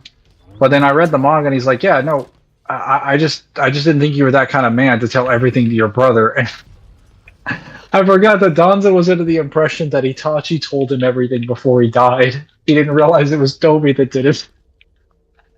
So he's gaslighting Itachi. A dead Itachi. And he's like, yeah, how dare you for telling Sasuke the village. Obito over there. That's right. Itachi did it.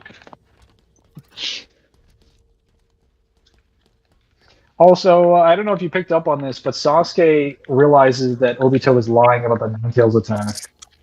Because Itachi told him directly when they were in the Genjutsu together, someone planned the attack on the Nine-Tails 16 years ago. And Sasuke's like, yeah, my brother told me this. It's like, well, your brother lied to you. There wasn't actually a planned attack on it. It was just a natural disaster, but that didn't really matter because it was just used as an excuse to discriminate against the Uchiha more. And Sasuke's like, yeah, that's a little horse shit. My brother told me it was planned, and it's like, yeah, well, he lied to you. I'm like, you're lying about a lie, Obito. You little bastard.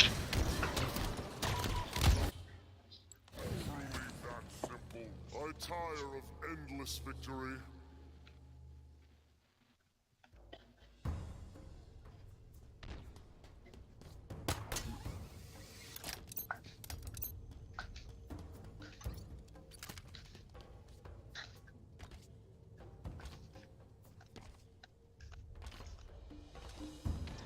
Oh.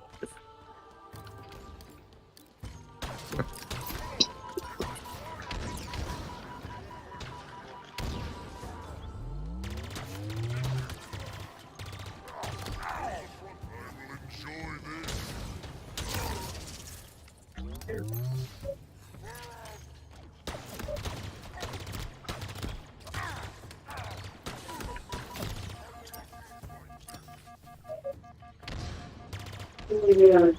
Damn. How does this guy have perfect aim? God, I feel like I'm playing a multiplayer match here. I'm still fighting the same elites. Come on. It's ridiculous.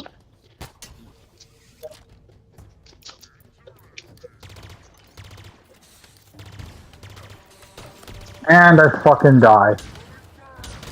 Oh my god.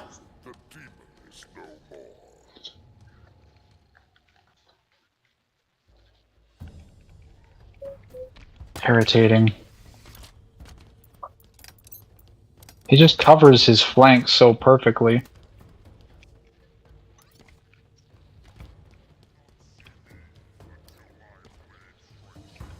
Where is he?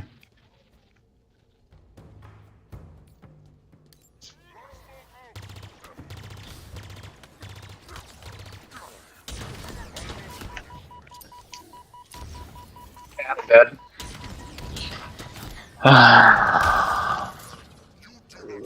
Chance here.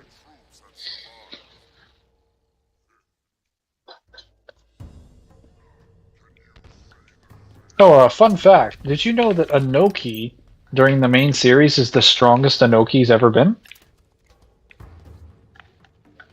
Doesn't surprise me. Well, like, there's a statement from Datara when Datara shows up to the island that he's stronger than he was in his prime.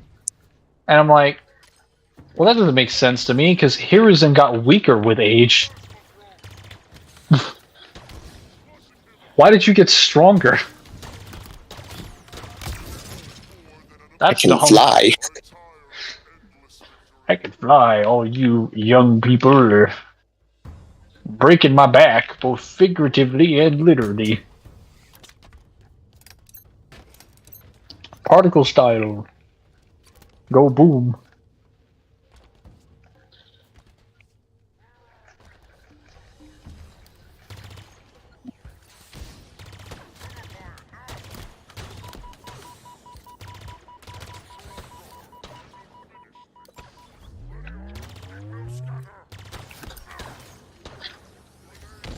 Okay.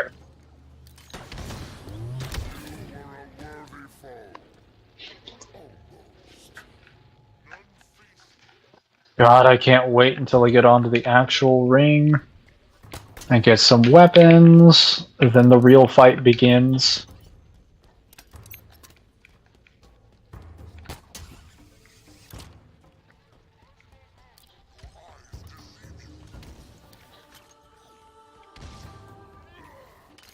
Ow, he's literally one-shotting me.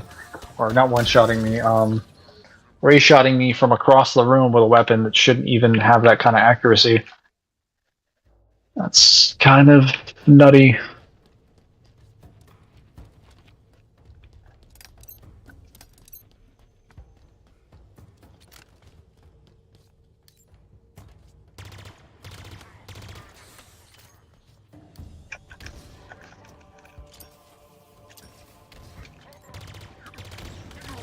And he went into cloak. I think I think how Inoki can fly is by using his lightweight boulder jutsu on himself. Bro, if you're telling me that in order to fly, you just have to keep reducing your mass until you reach like weightlessness, then that just means Naruto doesn't really abide by physics in the correct sense. Well, there actually is a statement from Shikamaru that the members of the Akatsuki, when they're trying to analyze how Naruto Pain's abilities work, that their abilities defy the laws of nature, physics, and logic. And I'm like, I agree with some of those, but not others. And he's referring to Kakazu and Hidan when he does this, and I'm like, what exactly did they do that defied physics? Some logic I can understand. Nature, for sure. What dies should stay dead. But, like, what did they do that defied the laws of physics? Exactly. I tire of endless victory.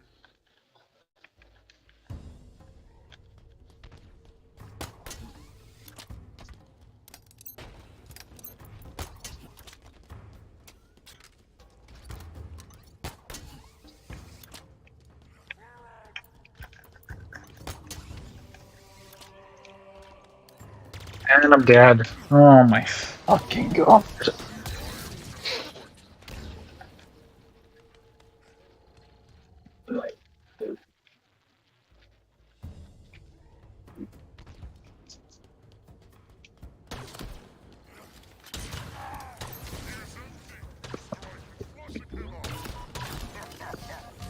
Shit, let me go get that. I'm gonna grab that energy sword and then just go in and just blow them away.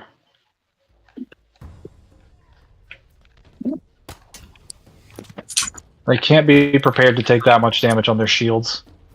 Alright, I'm gonna head off for now. I'll talk to you a bit later. Yep, laters. I just doubled my. Okay. Cover. Okay.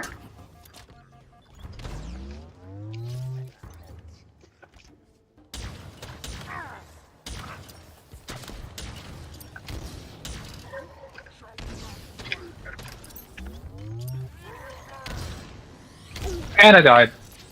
I died because the grapple thing didn't get him. Delicious.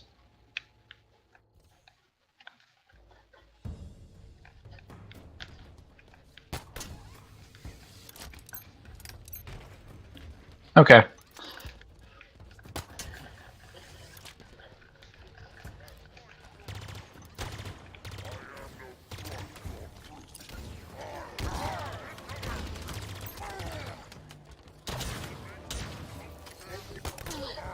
Finally.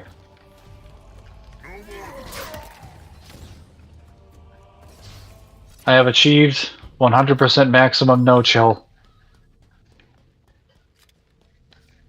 I want a video after you're done with Naruto and where you think it scales and what hacks and resistance it has, as well as what Kyle sees. If Kyle wants, we can leave it on that, but that's going to come way later. Yeah, I'll have to see until I'm in at the end of What are those things? This is Forerunner, right? part 2, but yeah, there's definitely something wrong with the idea of Dumb question. planetary parts of Naruto. Great. Definitely. Yours is worth a risk. I'm reading multiple enemy ships heading this way. Too many. At least for most of the main cast. And for the Nine Tails specifically, it would have to come from the Ten Tails.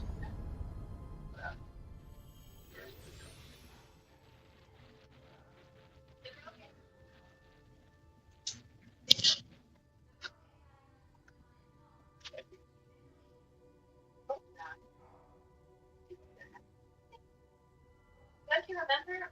My instructions to enter this installation, imitate Cortana, and lock her down for retrieval. Yours were to take her back to the Infinity.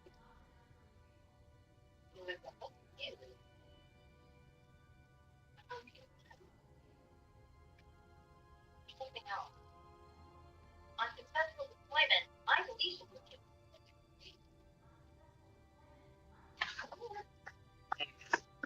I've been questioning your own existence.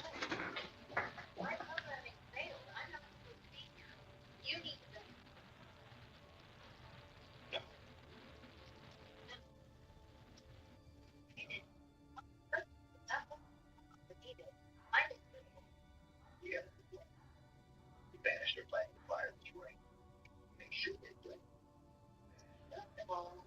What's advantage? Second, you may have noticed that a significant piece of this installation has been damaged, making that impossible. And third, the fire district didn't need an activation check. Katana has been checked. I guess part of it as well. Something stopped you. We need to find out why.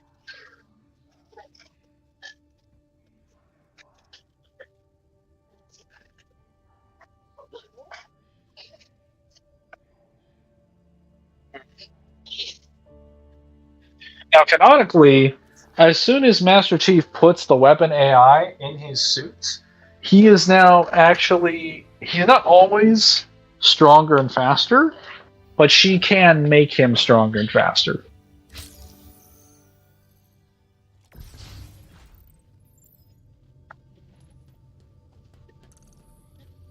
Did you do that? No, Removing me triggered a response from the ring. I need you to understand. There's not much time.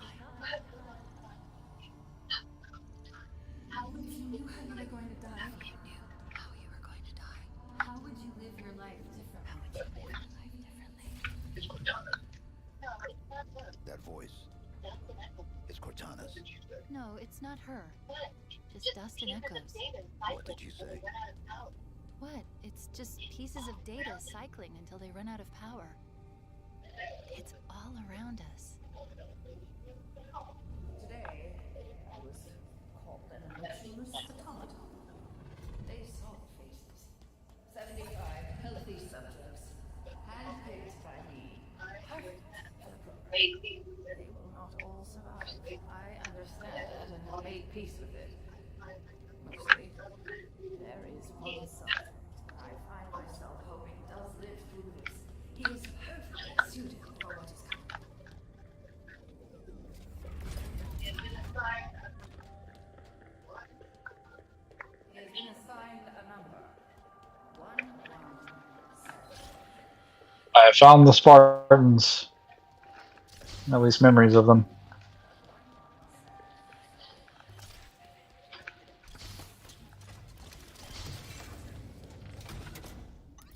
There's something up ahead. I can feel it calling out to me.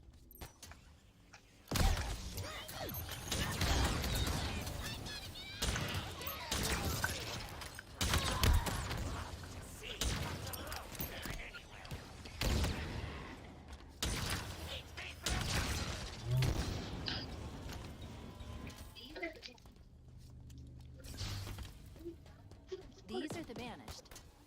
Affirmative. They smell even worse than I imagined. You can smell them. Well, an array of sensors in your armor can, and I analyze the input. You smell fine, by the way.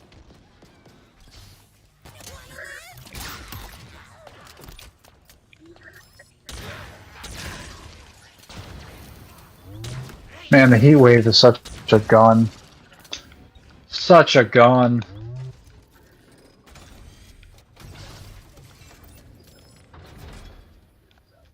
Look, over there. That's the source. The bridge is out. Yes, it is. Maybe there's a way to power it back up nearby. They'll pair you with another AI. Maybe even another Cortana model if Halsey lets them. It won't be me. You know that, right? You know that, right? Okay. Well, I'm glad we got out of that situation where we were being bogged down by the Elite Ultras.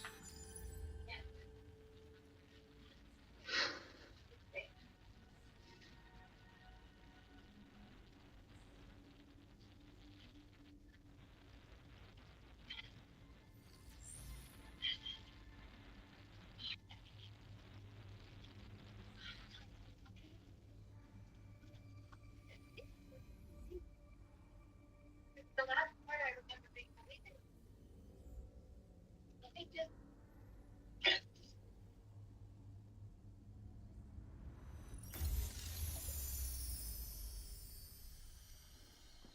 you are here. We're chosen. You Our are enemy. here because you were chosen. Every day.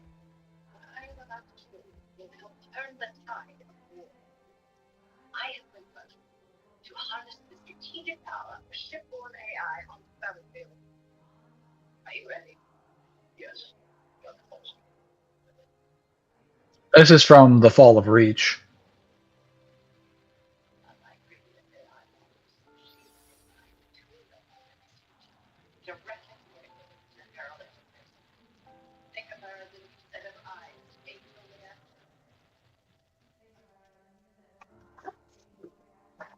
Yes. This happens right before the events of Halo 1. She named Princess.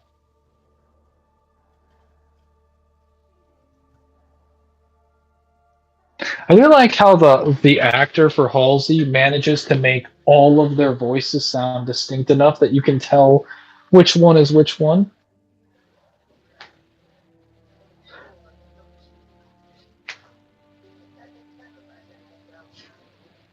Like, you can always tell that it's the weapon or Cortana or Halsey if you listen to the phone. Because of how she uses the tone and the octave of her voice.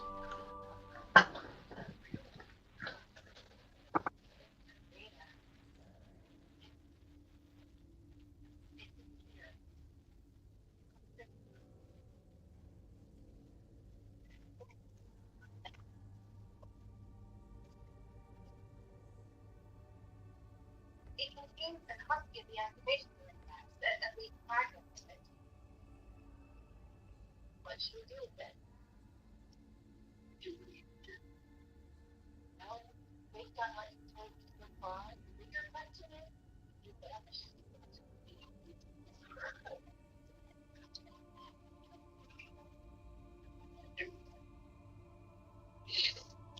Yeah, so for context, what the weapon AI is doing is that she's getting access to data fragments that are scattered throughout the ring that were left to her by Cortana.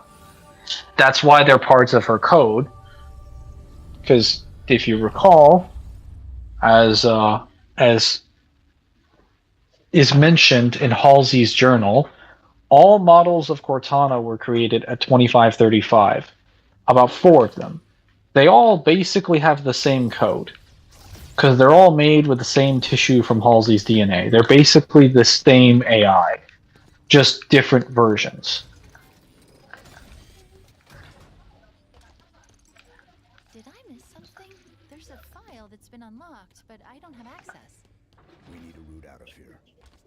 Okay, let's see. There's a breach close by. Yeah, so weapon AI here acts very similarly to what Cortana would act like after Cortana had just been born.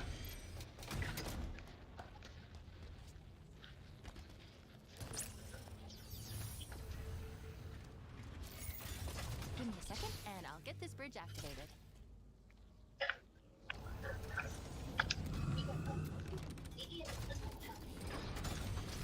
We've got company, Chief.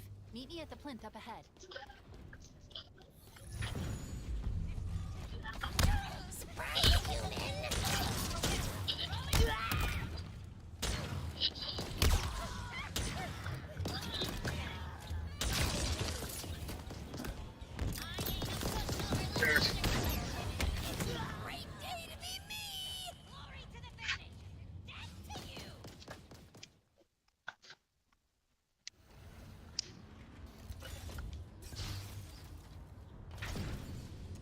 We've got company, Chief. Meet me at the plinth up ahead.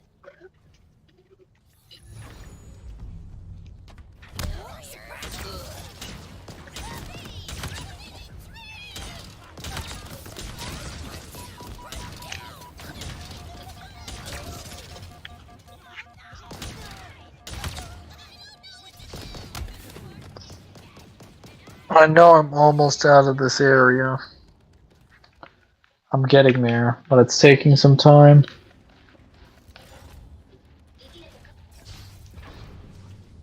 We've got company, Chief. Meet me at the plinth up ahead.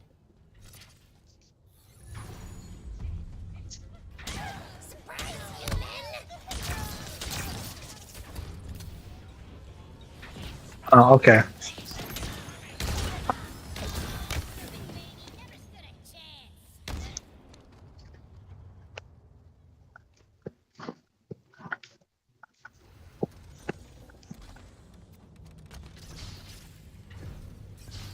We've got company, Chief.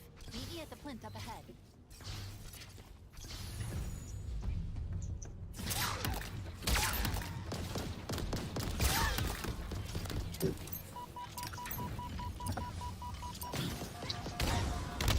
Who's a better swordsman, Future Trunks or Ichigo? Definitely Ichigo.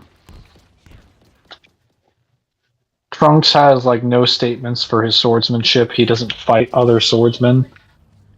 He mostly he only uses the sword in like 2 fights really.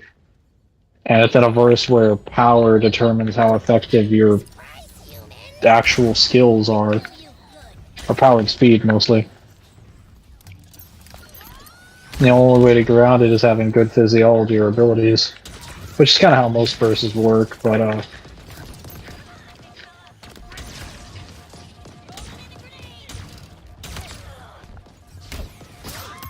point is that he never actually measures up against anyone with any amount of swordsmanship display, nor does he really fight people with like hand-to-hand combat that's designed to counter or designed to actually fight martial arts. Surprise, human!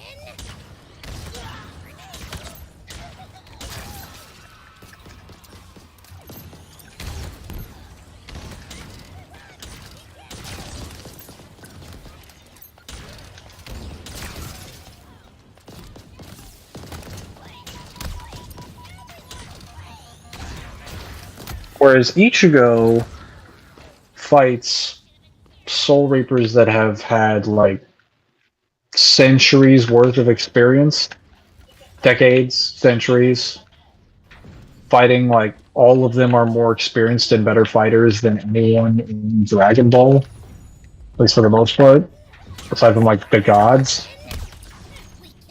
And their swordsmanship styles are actually different from one another. Especially since he's been able to fight people like Kenpachi, who literally consistently has, well, not consistently, but has at least fought on 2 different occasions. Wow,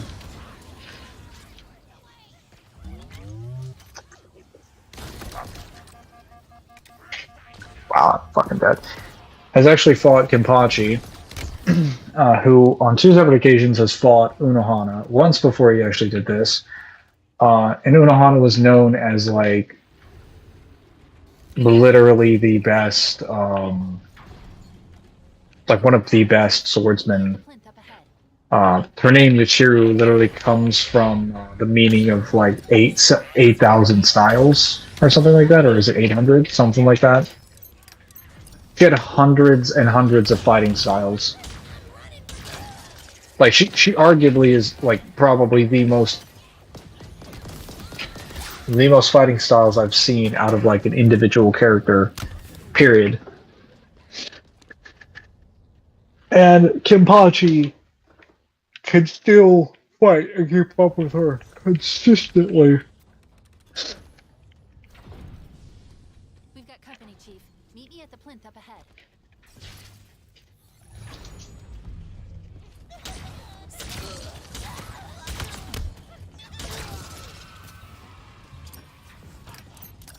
Dying. I would argue mastering 2 or more styles would be enough to outclass Trunks, let alone any fighting, any swordsman or martial arts in Dragon Ball. Like the only exception to this, I would say, is Master Roshi. Like Master Roshi, ironically, should be one of the best fighters if he wasn't so old. Because he actually has a statement of having mastered every martial art on the planet. If you just gave him better techniques, he could unironically be the actual guy in Dragon Ball that has real martial arts.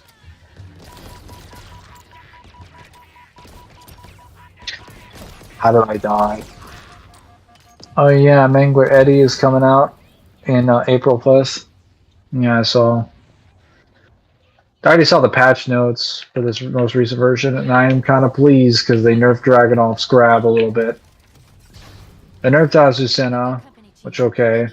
They nerfed June though. They gave her more end lag on some of her attacks, and I was happy about that. Like they hit a lot of the top tiers, but I think they buffed King again for some fucking reason. Those psychopaths.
Oh,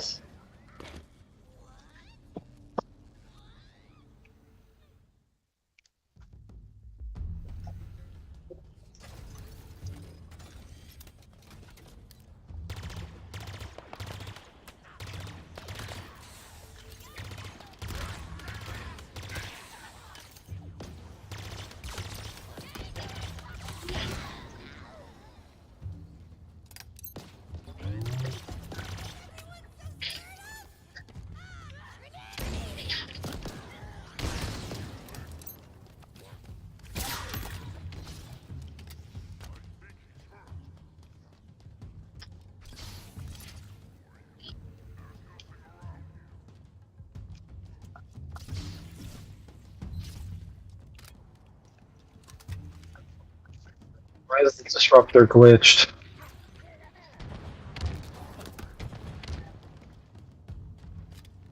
It won't fire.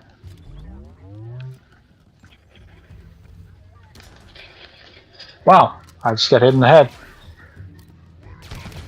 Because the disruptor glitched and it could not fire at all. Incredible. Still can't. Oh, finally. There we go.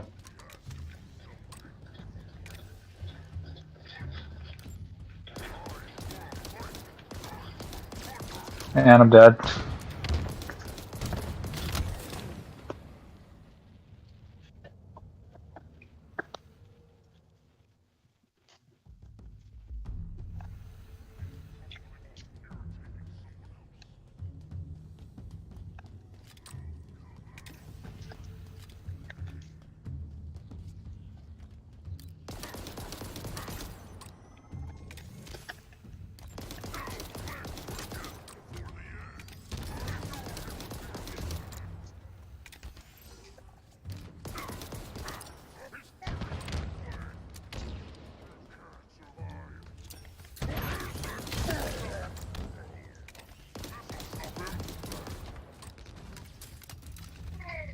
What the fuck? Okay, that's stupid. That it's not working. My guns aren't working.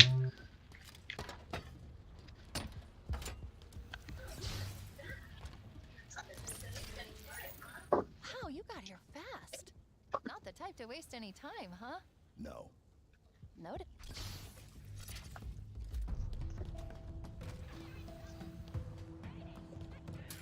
A Mangler to scale Reacher just for fun? No. Never. Request denied.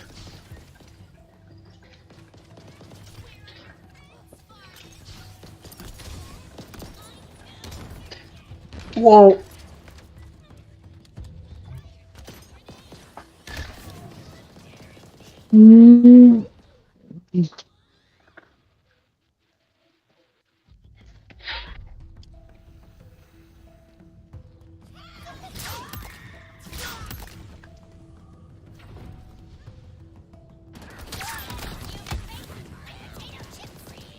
It does. Why? I hear it's a great show. You being sarcastic, or is that actually true?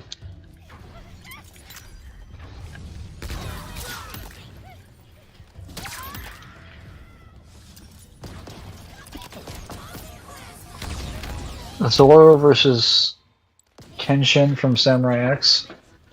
Samurai X's.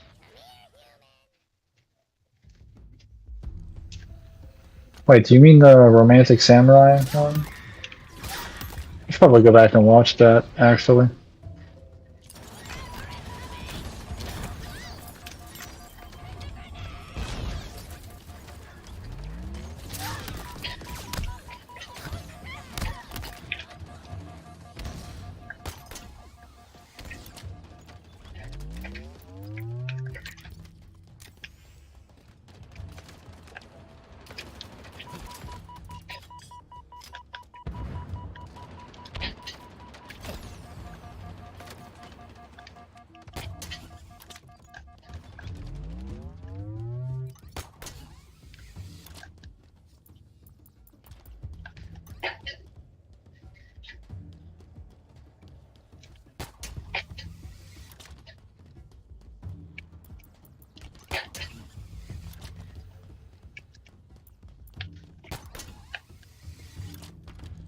It's true from all I've heard. The Amazon Reacher show is good. I've heard a lot of Amazon shows are actually good, but I don't have the means to watch them.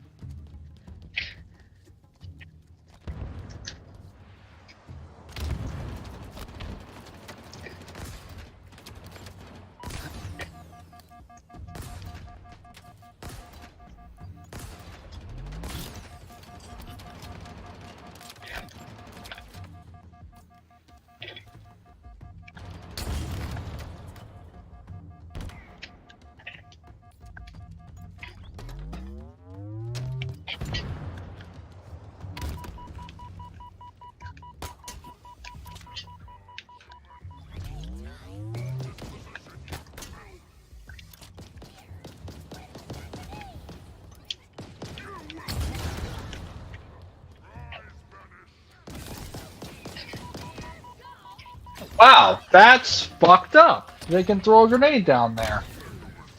And I'm just dead. This would be so much easier if I had like one ranged precision weapon.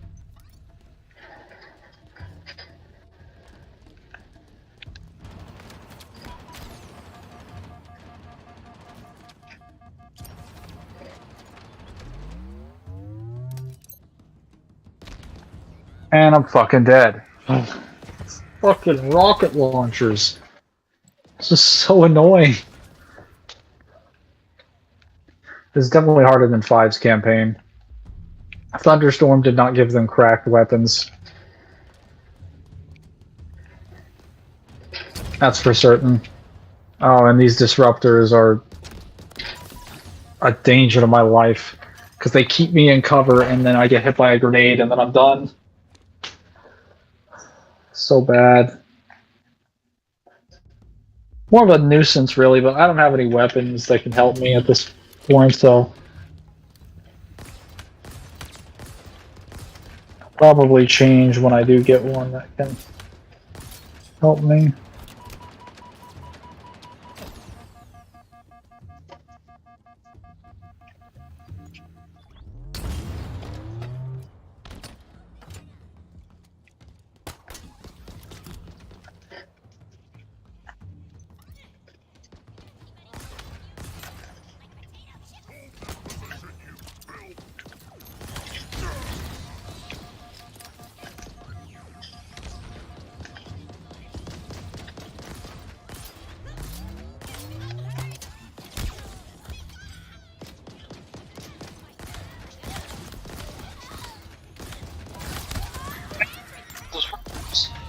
Vicious!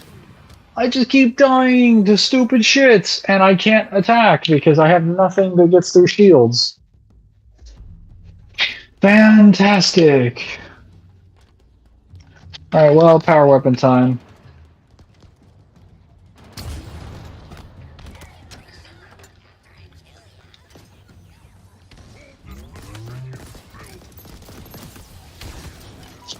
These grunts with their energy shields really ticking me off.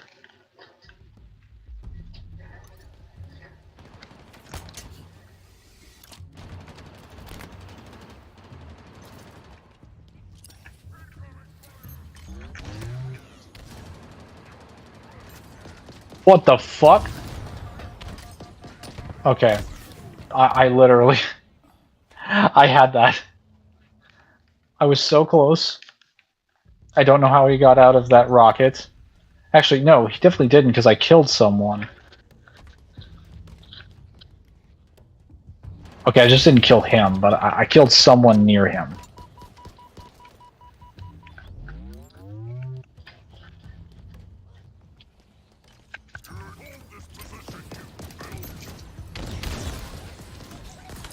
I can't restart checkpoint to save myself time.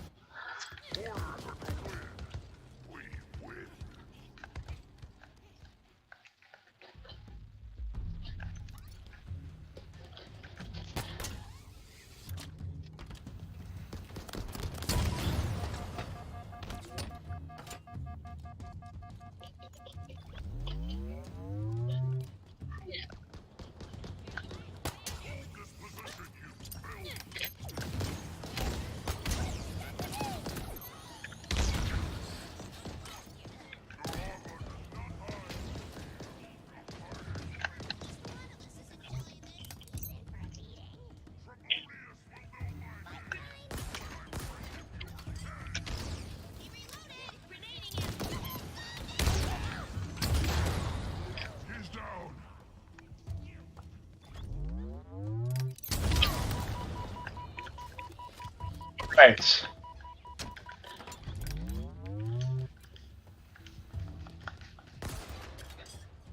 I think I've killed them all.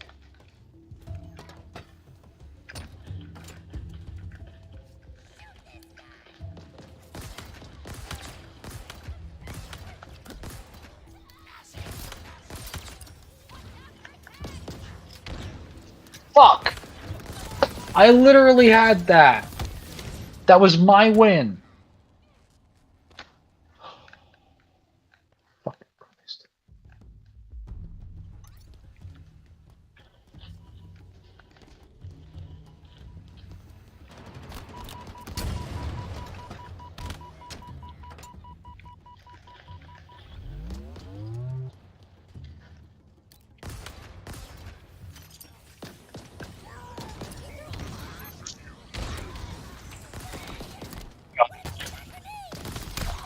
Killed all the grunts on the right side.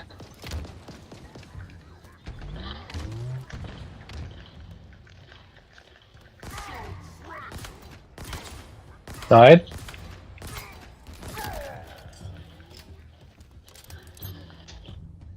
What? How did I die? Did he stick me?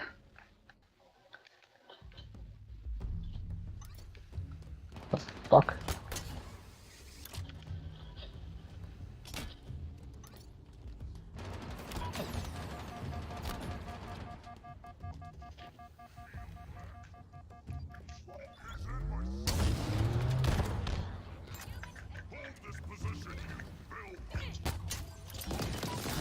I can't do anything. I'm gonna have to go right. This is so bad for it. This entire level infuriates me. It's just close quarters. I only have the weapons that I have from the previous level.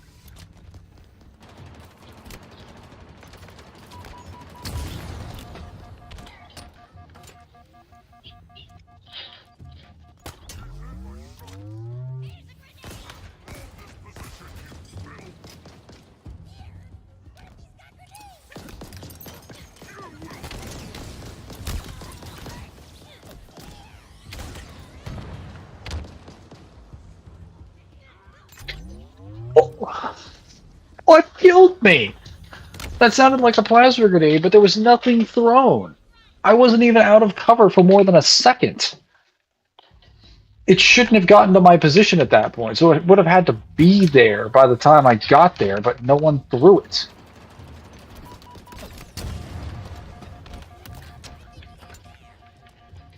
And he fucking runs towards me the moment I stick him. Oh, Jesus. I have no long-range targets. I can't do anything to get rid of those shields unless I had a pulse rifle, or pulse carbine, but I don't have that.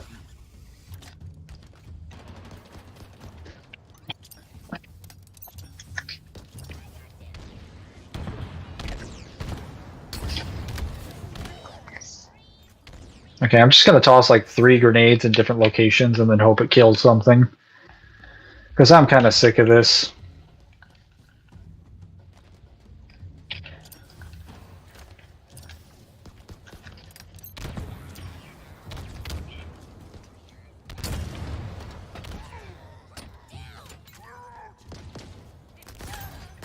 And I'm fucking dead. My God.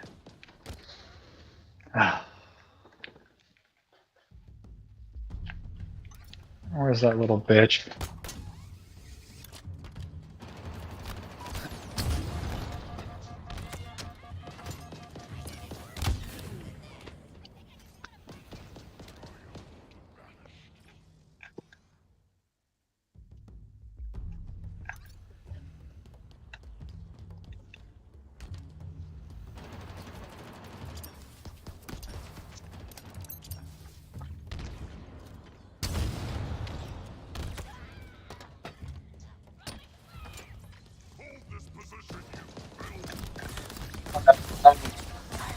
None of them died. Did you know humans have more than 100 words? How's the stream going? Yeah, it's going alright. Also, I didn't lose my POC account. Out $20, I guess. Still use it for charity, though I got my Hunter's Path Premium and such. Oh, nice.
Okay, so the Mangler is decent for killing them.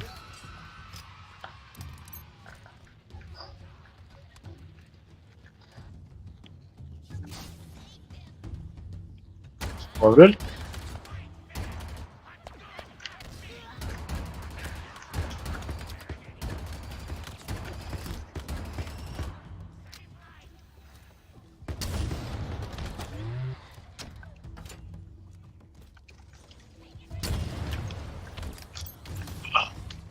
Oh wait, did they blow away my cannon? I needed that. Shit. Damn it.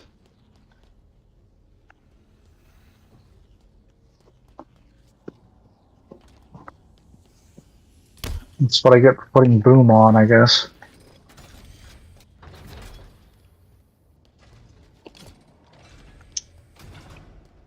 Wait, there's a grunt mule up here.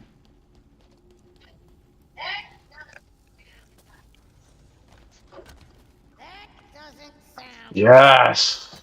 Finally!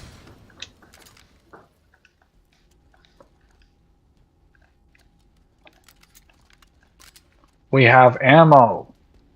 Specifically kinetic rounds from the UNSC. Oh, it's already 5:24. Fuck.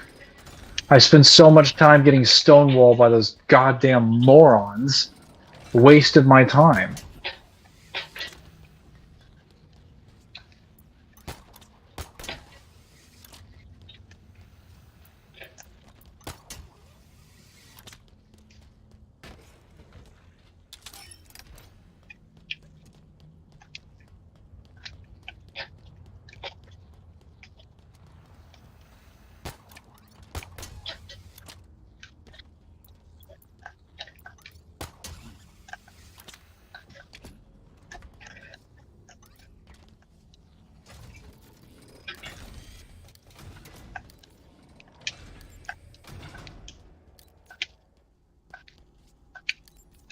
Okay, well, we're almost there.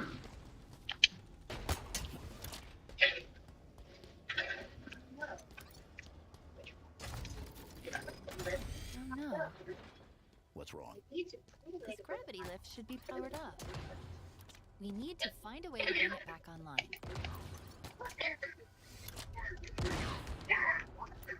Safarius will know my name when I bring him your head!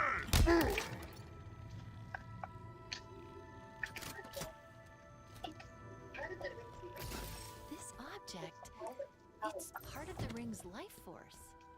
It's called a power seed.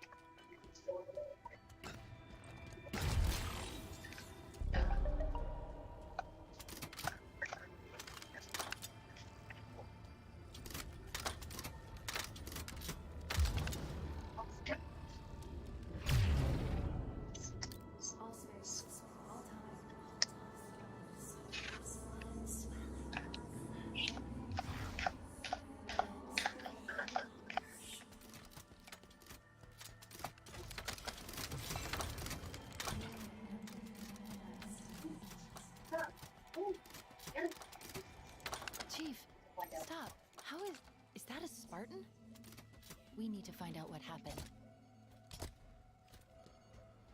Sounds like the Spartan cleaned up in here.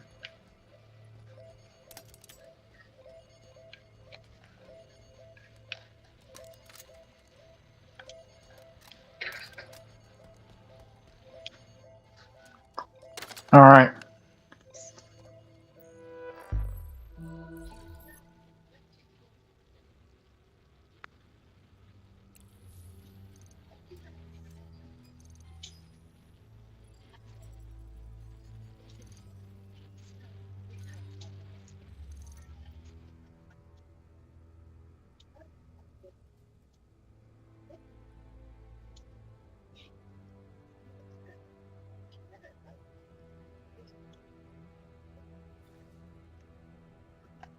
Must have been killed by Chadlock then.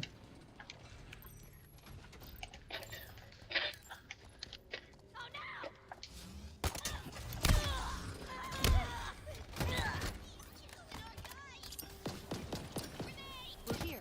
That elevator should take us to the surface.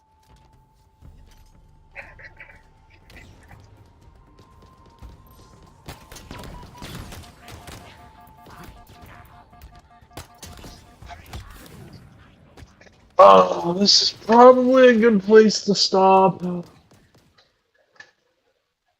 Or probably the only place I have to stop at the moment. Because I can stop. But hold up. What would happen if I stealth killed that guy? Would that alert the next room?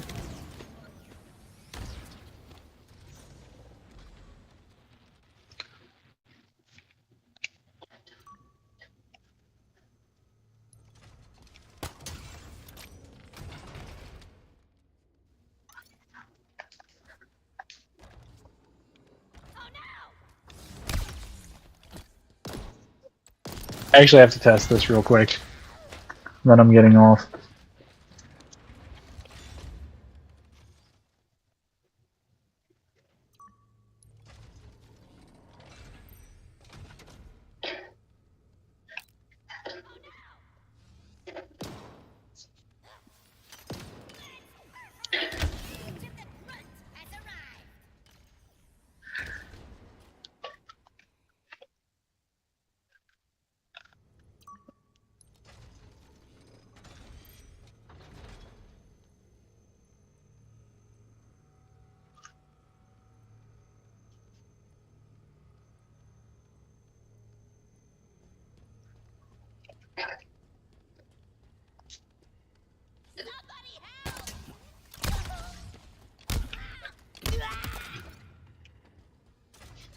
Okay.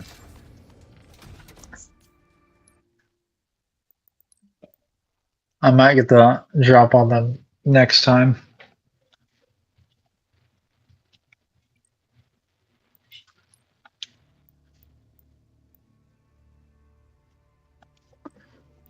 Well, overall, that was a successful stream. A little bit slow, though. That's how we do it.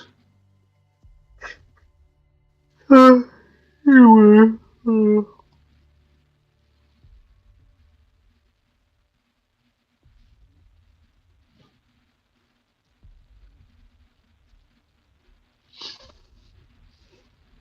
That might be it for today.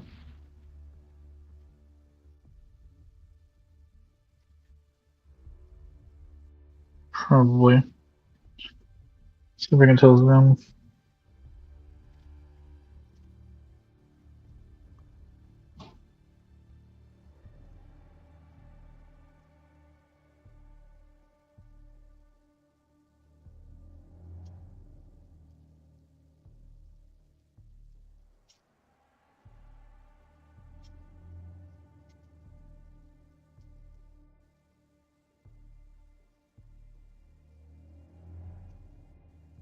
Okay. Should be done. I have to leave. I gotta get ready to go. Next 20-30 minutes. So, see you guys around.